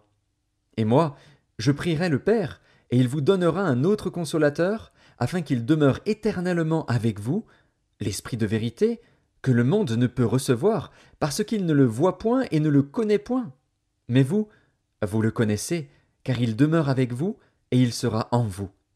Je ne vous laisserai pas orphelin, je viendrai à vous. Encore un peu de temps, et le monde ne me verra plus. Mais vous, vous me verrez, car je vis, et vous vivrez aussi. En ce jour-là, vous connaîtrez que je suis en mon Père, que vous êtes en moi, et que je suis en vous. Celui qui a mes commandements et qui les garde, c'est celui qui m'aime. Et celui qui m'aime sera aimé de mon Père. Je l'aimerai, et je me ferai connaître à lui. Jude, non pas l'Iscariote, lui dit, Seigneur, d'où vient que tu te feras connaître à nous, et non au monde? Jésus lui répondit, Si quelqu'un m'aime, il gardera ma parole, et mon Père l'aimera. Nous viendrons à lui, et nous ferons notre demeure chez lui. Celui qui ne m'aime pas ne garde point mes paroles. Et la parole que vous entendez n'est pas de moi, mais du Père qui m'a envoyé. Je vous ai dit ces choses pendant que je demeure avec vous. Mais le Consolateur, l'Esprit Saint, que le Père enverra en mon nom, vous enseignera toutes choses, et vous rappellera tout ce que je vous ai dit. Je vous laisse la paix, je vous donne ma paix. Je ne vous donne pas comme le monde donne. Que votre cœur ne se trouble point et ne s'alarme point. Vous avez entendu que je vous ai dit, je m'en vais et je reviens vers vous. Si vous m'aimiez, vous vous réjouirez de ce que je vais au Père, car le Père est plus grand que moi. Et maintenant je vous ai dit ces choses avant qu'elles arrivent, afin que, lorsqu'elles arriveront, vous croyiez. Je ne parlerai plus guère avec vous, car le prince du monde vient. Il n'a rien en moi. Mais afin que le monde sache que j'aime le Père et que j'agis selon l'ordre que le Père m'a donné, levez-vous, partons d'ici. Évangile de Jean, chapitre 15. Je suis le vrai cep, et mon Père est le vigneron. Tout sarment qui est en moi et qui ne porte pas de fruit, il le retranche. Et tout sarment qui porte du fruit, il l'émonde, afin qu'il porte encore plus de fruits. Déjà vous êtes purs, à cause de la parole que je vous ai annoncée. Demeurez en moi, et je demeurerai en vous. Comme le sarment ne peut de lui-même porter du fruit, s'il ne demeure attaché au cep, ainsi vous ne le pouvez non plus, si vous ne demeurez en moi. Je suis le cep, vous êtes les sarments. Celui qui demeure en moi et en qui je demeure porte beaucoup de fruits, car sans moi vous ne pouvez rien faire. Si quelqu'un ne demeure pas en moi, il est jeté dehors, comme le sarment, et il sèche. Puis on ramasse les sarments, on les jette au feu, et ils brûlent. Si vous demeurez en moi, et que mes paroles demeurent en vous, demandez ce que vous voudrez, et cela vous sera accordé. Si vous portez beaucoup de fruits, c'est ainsi que mon Père sera glorifié, et que vous serez mes disciples. Comme le Père m'a aimé, je vous ai aussi aimé. Demeurez dans mon amour. Si vous gardez mes commandements, vous demeurerez dans mon amour, de même que j'ai gardé les commandements de mon Père et que je demeure dans son amour. Je vous ai dit ces choses, afin que ma joie soit en vous et que votre joie soit parfaite. C'est ici mon commandement. Aimez-vous les uns les autres, comme je vous ai aimé. Il n'y a pas de plus grand amour que de donner sa vie pour ses amis. Vous êtes mes amis, si vous faites ce que je vous commande. Je ne vous appelle plus serviteur, parce que le serviteur ne sait pas ce que fait son maître, mais je vous ai appelé ami, parce que je vous ai fait connaître tout ce que j'ai appris de mon Père. Ce n'est pas vous qui m'avez choisi, mais moi, je vous ai choisi, et je vous ai établi afin que vous alliez et que vous portiez du fruit, et que votre fruit demeure, afin que ce que vous demanderez au Père en mon nom, il vous le donne.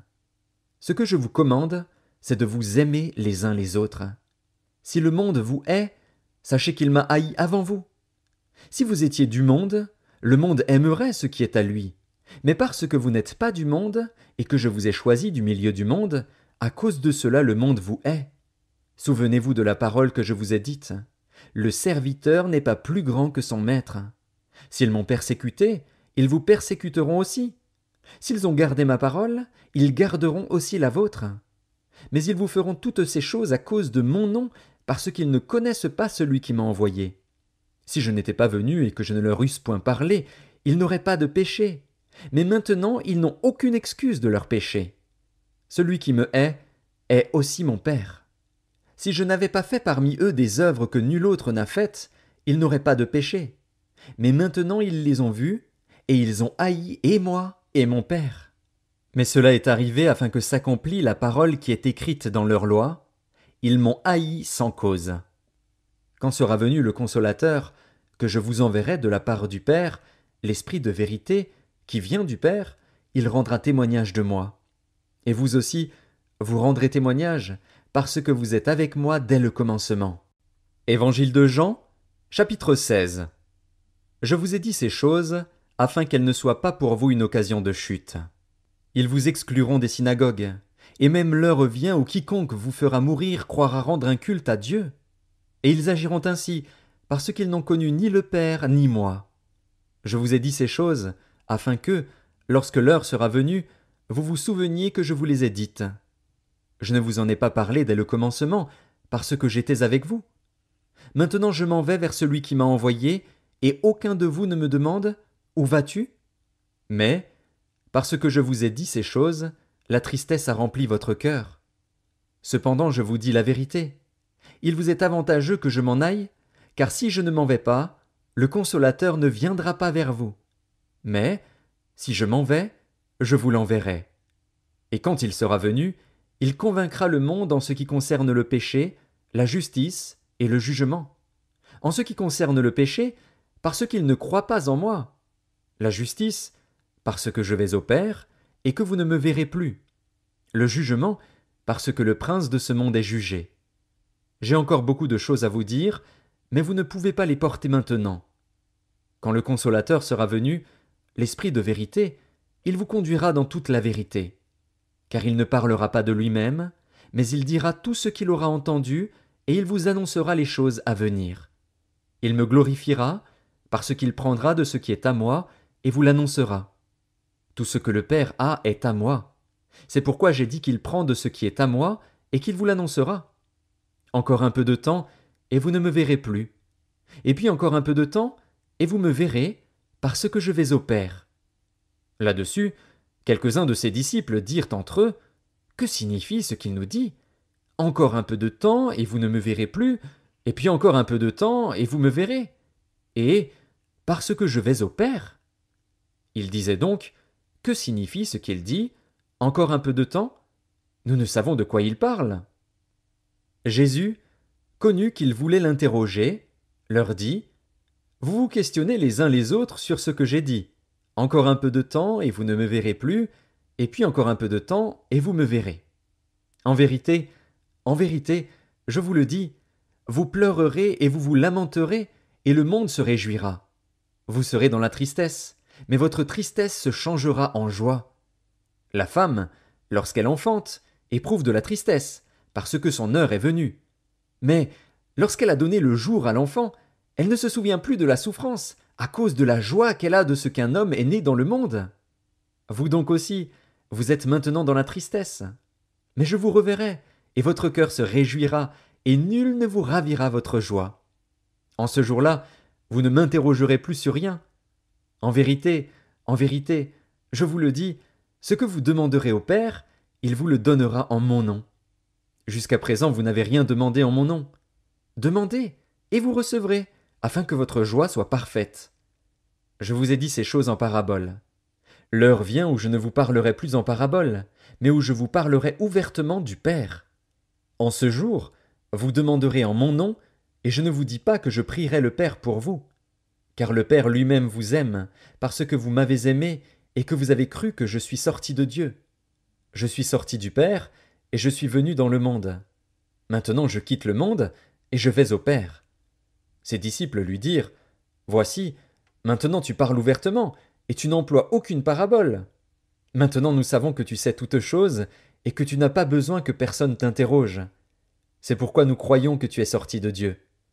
Jésus leur répondit, Vous croyez maintenant. Voici, l'heure vient, et elle est déjà venue, où vous serez dispersés chacun de son côté, et où vous me laisserez seul. Mais je ne suis pas seul, car le Père est avec moi. Je vous ai dit ces choses, afin que vous ayez la paix en moi. Vous aurez des tribulations dans le monde, mais prenez courage, j'ai vaincu le monde. Évangile de Jean, chapitre 17. Après avoir ainsi parlé, Jésus leva les yeux au ciel et dit, Père, l'heure est venue. Glorifie ton Fils, afin que ton Fils te glorifie, selon que tu lui as donné pouvoir sur toute chair, afin qu'il accorde la vie éternelle à tous ceux que tu lui as donnés. Or, la vie éternelle, c'est qu'ils te connaissent, toi, le seul vrai Dieu, et celui que tu as envoyé, Jésus-Christ. Je t'ai glorifié sur la terre, j'ai achevé l'œuvre que tu m'as donnée à faire. Et maintenant toi, Père, glorifie-moi auprès de toi-même de la gloire que j'avais auprès de toi avant que le monde fût. J'ai fait connaître ton nom aux hommes que tu m'as donnés du milieu du monde. Ils étaient à toi, et tu me les as donnés, et ils ont gardé ta parole. Maintenant ils ont connu que tout ce que tu m'as donné vient de toi. Car je leur ai donné les paroles que tu m'as données, et ils les ont reçues, et ils ont vraiment connu que je suis sorti de toi, et ils ont cru que tu m'as envoyé. C'est pour eux que je prie. Je ne prie pas pour le monde, mais pour ceux que tu m'as donnés, parce qu'ils sont à toi. Et tout ce qui est à moi est à toi, et ce qui est à toi est à moi. Et je suis glorifié en eux. Je ne suis plus dans le monde, et ils sont dans le monde, et je vais à toi. Père saint, garde en ton nom ceux que tu m'as donnés, afin qu'ils soient un comme nous. Lorsque j'étais avec eux dans le monde, je les gardais en ton nom. J'ai gardé ceux que tu m'as donnés, et aucun d'eux ne s'est perdu, sinon le fils de perdition, afin que l'écriture fût accomplie. Et maintenant je vais à toi, et je dis ces choses dans le monde, afin qu'ils aient en eux ma joie parfaite. Je leur ai donné ta parole, et le monde les a haïs, parce qu'ils ne sont pas du monde, comme moi je ne suis pas du monde.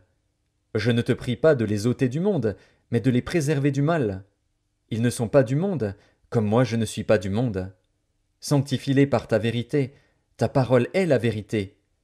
Comme tu m'as envoyé dans le monde, je les ai aussi envoyés dans le monde. Et je me sanctifie moi-même pour eux, afin qu'eux aussi soient sanctifiés par la vérité. Ce n'est pas pour eux seulement que je prie, mais encore pour ceux qui croiront en moi par leur parole, afin que tous soient un, comme toi, Père, tu es en moi, et comme je suis en toi, afin qu'eux aussi soient un en nous, pour que le monde croie que tu m'as envoyé. Je leur ai donné la gloire que tu m'as donnée, afin qu'ils soient un comme nous sommes un, moi en eux et toi en moi, afin qu'ils soient parfaitement un, et que le monde connaisse que tu m'as envoyé et que tu les as aimés comme tu m'as aimé. Père, je veux que là où je suis, ceux que tu m'as donnés soient aussi avec moi, afin qu'ils voient ma gloire, la gloire que tu m'as donnée, parce que tu m'as aimé avant la fondation du monde. Père juste, le monde ne t'a point connu, mais moi je t'ai connu, et ceux-ci ont connu que tu m'as envoyé.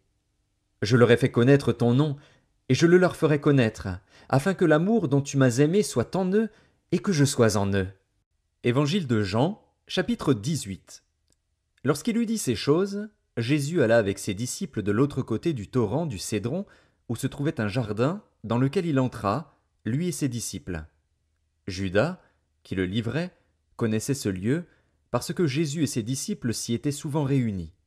Judas donc, ayant pris la cohorte, et des huissiers qu'envoyèrent les principaux sacrificateurs et les pharisiens, vint là avec des lanternes, des flambeaux et des armes. Jésus, sachant tout ce qui devait lui arriver, s'avança et leur dit « Qui cherchez-vous » Ils lui répondirent « Jésus de Nazareth. » Jésus leur dit « C'est moi. » Et Judas, qui le livrait, était avec eux. Lorsque Jésus leur eut dit « C'est moi », ils reculèrent et tombèrent par terre. Il leur demanda de nouveau « Qui cherchez-vous » Et ils dirent « Jésus de Nazareth. » Jésus répondit « Je vous ai dit que c'est moi. Si donc c'est moi que vous cherchez, laissez aller ceux-ci. » Il dit cela afin que s'accomplît la parole qu'il avait dite « Je n'ai perdu aucun de ceux que tu m'as donnés. » Simon-Pierre, qui avait une épée, la tira, frappa le serviteur du souverain sacrificateur et lui coupa l'oreille droite. Ce serviteur s'appelait Malchus. Jésus dit à Pierre « Remets ton épée dans le fourreau. Ne boirai-je pas la coupe que le Père m'a donnée à boire ?» La cohorte, le tribun et les huissiers des Juifs se saisirent alors de Jésus et le lièrent. Ils l'emmenèrent d'abord chez Anne, car il était le beau-père de Caïphe, qui était souverain sacrificateur cette année-là. Et Caïphe était celui qui avait donné ce conseil aux Juifs: il est avantageux qu'un seul homme meure pour le peuple. Simon-Pierre, avec un autre disciple, suivait Jésus. Ce disciple était connu du souverain sacrificateur, et il entra avec Jésus dans la cour du souverain sacrificateur. Mais Pierre resta dehors près de la porte. L'autre disciple, qui était connu du souverain sacrificateur, sortit, parla à la portière et fit entrer Pierre. Alors la servante, la portière, dit à Pierre « Toi aussi, n'es-tu pas des disciples de cet homme ?» Il dit « Je n'en suis point. » Les serviteurs et les huissiers, qui étaient là, avaient allumé un brasier, car il faisait froid, et ils se chauffaient. Pierre se tenait avec eux et se chauffait. Le souverain sacrificateur interrogea Jésus sur ses disciples et sur sa doctrine. Jésus lui répondit « J'ai parlé ouvertement au monde. J'ai toujours enseigné dans la synagogue et dans le temple, où tous les Juifs s'assemblent, et je n'ai rien dit en secret. Pourquoi m'interroges-tu ? Interroge sur ce que je leur ai dit ceux qui m'ont entendu. Voici, ceux-là savent ce que j'ai dit. » À ces mots, un des huissiers, qui se trouvait là, donna un soufflet à Jésus, en disant « Est-ce ainsi que tu réponds au souverain sacrificateur ?» Jésus lui dit « Si j'ai mal parlé, fais voir ce que j'ai dit de mal. Et si j'ai bien parlé, pourquoi me frappes-tu » Anne l'envoya lier à Caïphe, le souverain sacrificateur. Simon-Pierre était là, et se chauffait. On lui dit « Toi aussi, n'es-tu pas de ses disciples ?» Il le nia, et dit « Je n'en suis point. » Un des serviteurs du souverain sacrificateur, parent de celui à qui Pierre avait coupé l'oreille, dit « Ne t'ai-je pas vu avec lui dans le jardin ?» Pierre le nia de nouveau. Et aussitôt le coq chanta. Ils conduisirent Jésus de chez Caïphe au prétoire. C'était le matin. Ils n'entrèrent point eux-mêmes dans le prétoire, afin de ne pas se souiller et de pouvoir manger la Pâque. Pilate sortit donc pour aller à eux, et il dit « Quelle accusation portez-vous contre cet homme ?»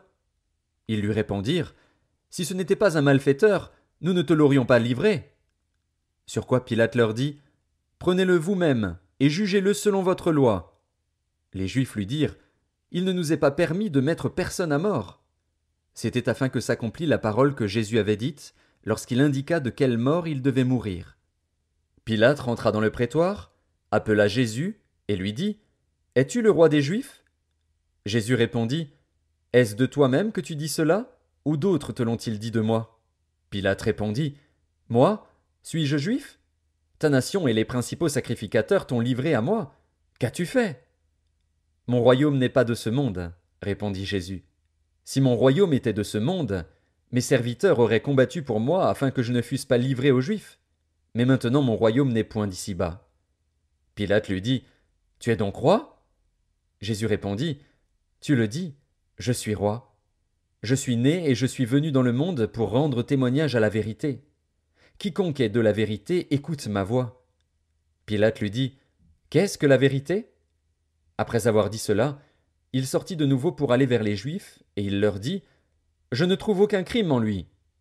Mais Comme c'est parmi vous une coutume que je vous relâche quelqu'un à la fête de Pâques, voulez-vous que je vous relâche le roi des Juifs? Alors de nouveau tous s'écrièrent: Non, pas lui, mais Barabbas! Or, Barabbas était un brigand. Évangile de Jean, chapitre 19. Alors Pilate prit Jésus et le fit battre de verges. Les soldats tressèrent une couronne d'épines qu'ils posèrent sur sa tête, et ils le revêtirent d'un manteau de pourpre. Puis, s'approchant de lui, ils disaient: Salut, roi des Juifs! Et ils lui donnaient des soufflets. Pilate sortit de nouveau et dit aux Juifs: Voici, je vous l'amène dehors, afin que vous sachiez que je ne trouve en lui aucun crime. Jésus sortit donc, portant la couronne d'épines et le manteau de pourpre. Et Pilate leur dit: Voici l'homme. Lorsque les principaux sacrificateurs et les huissiers le virent, ils s'écrièrent: Crucifie! Crucifie! Pilate leur dit: Prenez-le vous-même et crucifiez-le, car moi, je ne trouve point de crime en lui. Les Juifs lui répondirent: Nous avons une loi, et, selon notre loi, il doit mourir, parce qu'il s'est fait fils de Dieu. Quand Pilate entendit cette parole, sa frayeur augmenta. Il rentra dans le prétoire, et il dit à Jésus: D'où es-tu? Mais Jésus ne lui donna point de réponse.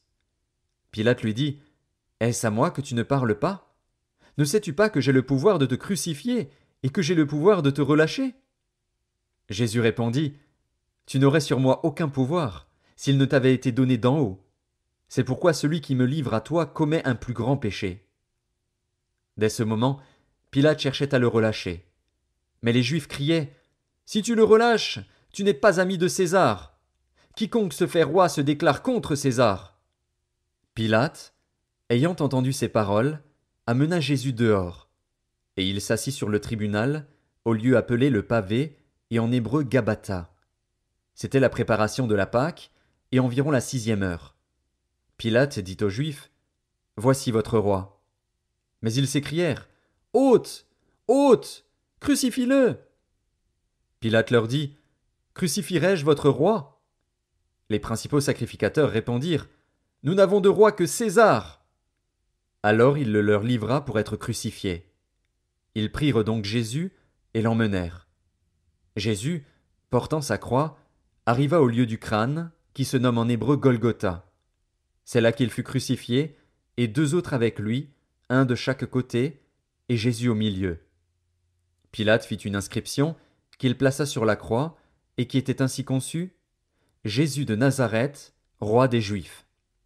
Beaucoup de Juifs lurent cette inscription, parce que le lieu où Jésus fut crucifié était près de la ville. Elle était en hébreu, en grec et en latin. Les principaux sacrificateurs des Juifs dirent à Pilate: N'écris pas roi des Juifs, mais écris qu'il a dit: Je suis roi des Juifs. Pilate répondit: Ce que j'ai écrit, je l'ai écrit. Les soldats, après avoir crucifié Jésus, prirent ses vêtements, et ils en firent 4 parts, une part pour chaque soldat. Ils prirent aussi sa tunique, qui était sans couture, d'un seul tissu depuis le haut jusqu'en bas. Et ils dirent entre eux: Ne la déchirons pas, mais tirons au sort à qui elle sera. Cela arriva afin que s'accomplisse cette parole de l'Écriture: Ils se sont partagés mes vêtements, et ils ont tiré au sort ma tunique. Voilà ce que firent les soldats. Près de la croix de Jésus se tenaient sa mère et la sœur de sa mère, Marie, femme de Clopas, et Marie de Magdala. Jésus, voyant sa mère, et auprès d'elle le disciple qu'il aimait, dit à sa mère: Femme, voilà ton fils. Puis il dit au disciple: Voilà ta mère. Et, dès ce moment, le disciple la prit chez lui. Après cela, Jésus, qui savait que tout était déjà consommé, dit, afin que l'écriture fût accomplie: J'ai soif. Il y avait là un vase plein de vinaigre. Les soldats en remplirent une éponge, et, l'ayant fixée à une branche d'hysope, ils l'approchèrent de sa bouche. Quand Jésus eut pris le vinaigre, il dit: Tout est accompli. Et, baissant la tête, il rendit l'esprit. Dans la crainte que les corps ne restassent sur la croix pendant le sabbat, car c'était la préparation, et ce jour de sabbat était un grand jour, les Juifs demandèrent à Pilate qu'on rompît les jambes aux crucifiés et qu'on les enlevât. Les soldats vinrent donc, et ils rompirent les jambes au premier, puis à l'autre qui avait été crucifié avec lui. S'étant approchés de Jésus, et le voyant déjà mort, ils ne lui rompirent pas les jambes. Mais un des soldats lui perça le côté avec une lance, et aussitôt il sortit du sang et de l'eau. Celui qui l'a vu en a rendu témoignage, et son témoignage est vrai. Et il sait qu'il dit vrai, afin que vous croyiez aussi. Ces choses sont arrivées, afin que l'écriture fût accomplie. Aucun de ces os ne sera brisé. Et ailleurs l'écriture dit encore, ils verront celui qu'ils ont percé.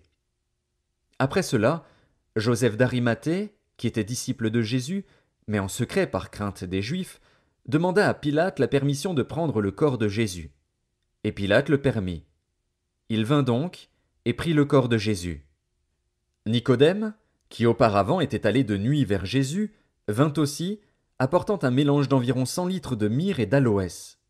Ils prirent donc le corps de Jésus et l'enveloppèrent de bandes, avec les aromates, comme c'est la coutume d'ensevelir chez les Juifs. Or, il y avait un jardin dans le lieu où Jésus avait été crucifié, et dans le jardin un sépulcre neuf, où personne encore n'avait été mis. Ce fut là qu'ils déposèrent Jésus, à cause de la préparation des Juifs, parce que le sépulcre était proche. Évangile de Jean, chapitre 20. Le premier jour de la semaine, Marie de Magdala se rendit au sépulcre dès le matin, comme il faisait encore obscur. Et elle vit que la pierre était ôtée du sépulcre. Elle courut vers Simon-Pierre et vers l'autre disciple que Jésus aimait, et leur dit « Ils ont enlevé du sépulcre le Seigneur, et nous ne savons où ils l'ont mis. » Pierre et l'autre disciple sortirent et allèrent au sépulcre. Ils couraient tous deux ensemble. Mais l'autre disciple courut plus vite que Pierre et arriva le premier au sépulcre. S'étant baissé, il vit les bandes qui étaient à terre, cependant il n'entra pas. Simon-Pierre, qui le suivait, arriva et entra dans le sépulcre. Il vit les bandes qui étaient à terre, et le linge qu'on avait mis sur la tête de Jésus, non pas avec les bandes, mais plié dans un lieu à part. Alors l'autre disciple, qui était arrivé le premier au sépulcre, entra aussi. Et il vit, et il crut. Car il ne comprenait pas encore que, selon l'Écriture, Jésus devait ressusciter des morts. Et les disciples s'en retournèrent chez eux. Cependant Marie se tenait dehors près du sépulcre, et pleurait. Comme elle pleurait, elle se baissa pour regarder dans le sépulcre. Et elle vit 2 anges vêtus de blanc, assis à la place où avait été couché le corps de Jésus, l'un à la tête, l'autre aux pieds. Ils lui dirent « Femme, pourquoi pleures-tu » Elle leur répondit « Parce qu'ils ont enlevé mon Seigneur, et je ne sais où ils l'ont mis. » En disant cela, elle se retourna, et elle vit Jésus debout, mais elle ne savait pas que c'était Jésus. Jésus lui dit « Femme, pourquoi pleures-tu? Qui cherches-tu » Elle, pensant que c'était le jardinier, lui dit « Seigneur, si c'est toi qui l'as emporté, dis-moi où tu l'as mis, et je le prendrai. » Jésus lui dit « Marie. » Elle se retourna et lui dit en hébreu « Rabouni », c'est-à-dire « Maître. » Jésus lui dit « Ne me touche pas, car je ne suis pas encore monté vers mon Père. Mais va trouver mes frères, et dis-leur que je monte vers mon Père et votre Père, vers mon Dieu et votre Dieu. » Marie de Magdala alla annoncer aux disciples qu'elle avait vu le Seigneur et qu'il lui avait dit ces choses. Le soir de ce jour, qui était le premier de la semaine, les portes du lieu où se trouvaient les disciples étant fermées, à cause de la crainte qu'ils avaient des Juifs, Jésus vint, se présenta au milieu d'eux, et leur dit « La paix soit avec vous. » Et quand il eut dit cela, il leur montra ses mains et son côté. Les disciples furent dans la joie en voyant le Seigneur. Jésus leur dit de nouveau « La paix soit avec vous. Comme le Père m'a envoyé, moi aussi je vous envoie. » Après ces paroles, il souffla sur eux et leur dit « Recevez le Saint-Esprit. Ceux à qui vous pardonnerez les péchés, ils leur seront pardonnés, et ceux à qui vous les retiendrez, ils leur seront retenus. » Thomas, appelé Didyme, l'un des 12, n'était pas avec eux lorsque Jésus vint. Les autres disciples lui dirent donc « Nous avons vu le Seigneur. » Mais il leur dit « Si je ne vois dans ses mains la marque des clous, et si je ne mets mon doigt dans la marque des clous, et si je ne mets ma main dans son côté, je ne croirai point. » 8 jours après, les disciples de Jésus étaient de nouveau dans la maison, et Thomas se trouvait avec eux. Jésus vint, les portes étant fermées, se présenta au milieu d'eux, et dit « La paix soit avec vous. » Puis il dit à Thomas Avance ici ton doigt, et regarde mes mains. Avance aussi ta main, et mets-la dans mon côté, et ne sois pas incrédule, mais crois. Thomas lui répondit, Mon Seigneur et mon Dieu. Jésus lui dit, Parce que tu m'as vu, tu as cru. Heureux ceux qui n'ont pas vu et qui ont cru. Jésus a fait encore, en présence de ses disciples, beaucoup d'autres miracles qui ne sont pas écrits dans ce livre. Mais ces choses ont été écrites afin que vous croyiez que Jésus est le Christ, le Fils de Dieu, et qu'en croyant vous ayez la vie en son nom. Évangile de Jean, chapitre 21. Après cela, Jésus se montra encore aux disciples sur les bords de la mer de Tibériade. Et voici de quelle manière il se montra.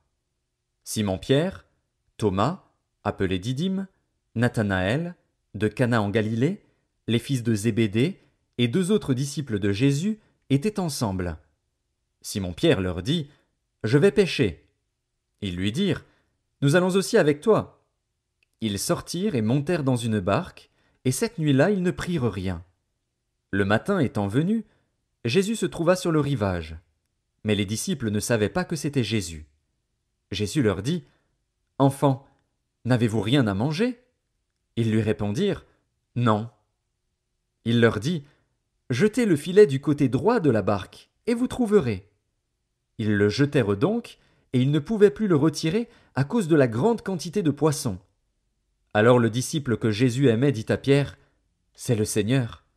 Et Simon-Pierre, dès qu'il eut entendu que c'était le Seigneur, mit son vêtement et sa ceinture, car il était nu, et se jeta dans la mer. Les autres disciples vinrent avec la barque, tirant le filet plein de poissons, car il n'était éloigné de terre que d'environ 200 coudées. Lorsqu'ils furent descendus à terre, ils virent là des charbons allumés, du poisson dessus et du pain. Jésus leur dit, Apportez des poissons que vous venez de prendre. Simon-Pierre monta dans la barque et tira à terre le filet plein de 153 grands poissons, et quoiqu'il y en eût tant, le filet ne se rompit point. Jésus leur dit, Venez, mangez. Et aucun des disciples n'osait lui demander, Qui es-tu? Sachant que c'était le Seigneur. Jésus s'approcha, prit le pain, et leur en donna. Il fit de même du poisson. C'était déjà la 3e fois que Jésus se montrait à ses disciples depuis qu'il était ressuscité des morts. Après qu'ils eurent mangé, Jésus dit à Simon-Pierre, Simon, fils de Jonas, m'aimes-tu plus que ne m'aiment ceux-ci? Il lui répondit, Oui, Seigneur, tu sais que je t'aime. Jésus lui dit, Paie mes agneaux. Il lui dit une seconde fois, Simon, fils de Jonas, m'aimes-tu? Pierre lui répondit, Oui, Seigneur, tu sais que je t'aime. Jésus lui dit, Paie mes brebis. Il lui dit pour la 3e fois, Simon, fils de Jonas, m'aimes-tu? Pierre fut attristé de ce qu'il lui avait dit pour la 3e fois, M'aimes-tu? Et il lui répondit, Seigneur, tu sais toutes choses, tu sais que je t'aime. Jésus lui dit, Paie mes brebis. En vérité, je te le dis, quand tu étais plus jeune, tu te saignais toi-même, et tu allais où tu voulais. Mais quand tu seras vieux, tu étendras tes mains, et un autre te ceindra, et te mènera où tu ne voudras pas. Il dit cela pour indiquer par quelle mort Pierre glorifierait Dieu. Et ayant ainsi parlé, il lui dit, Suis-moi. Pierre, s'étant retourné, vit venir après eux le disciple que Jésus aimait, celui qui, pendant le souper, s'était penché sur la poitrine de Jésus et avait dit, Seigneur, qui est celui qui te livre? En le voyant, Pierre dit à Jésus, Et celui-ci, Seigneur, que lui arrivera-t-il? Jésus lui dit, Si je veux qu'il demeure jusqu'à ce que je vienne, que t'importe? Toi, suis-moi. Là-dessus, le bruit courut parmi les frères que ce disciple ne mourrait point. Cependant Jésus n'avait pas dit à Pierre qu'il ne mourrait point, mais si je veux qu'il demeure jusqu'à ce que je vienne, que t'importe? C'est ce disciple qui rend témoignage de ces choses et qui les a écrites, et nous savons que son témoignage est vrai. Jésus a fait encore beaucoup d'autres choses. Si on les écrivait en détail, je ne pense pas que le monde même pût contenir les livres qu'on écrirait.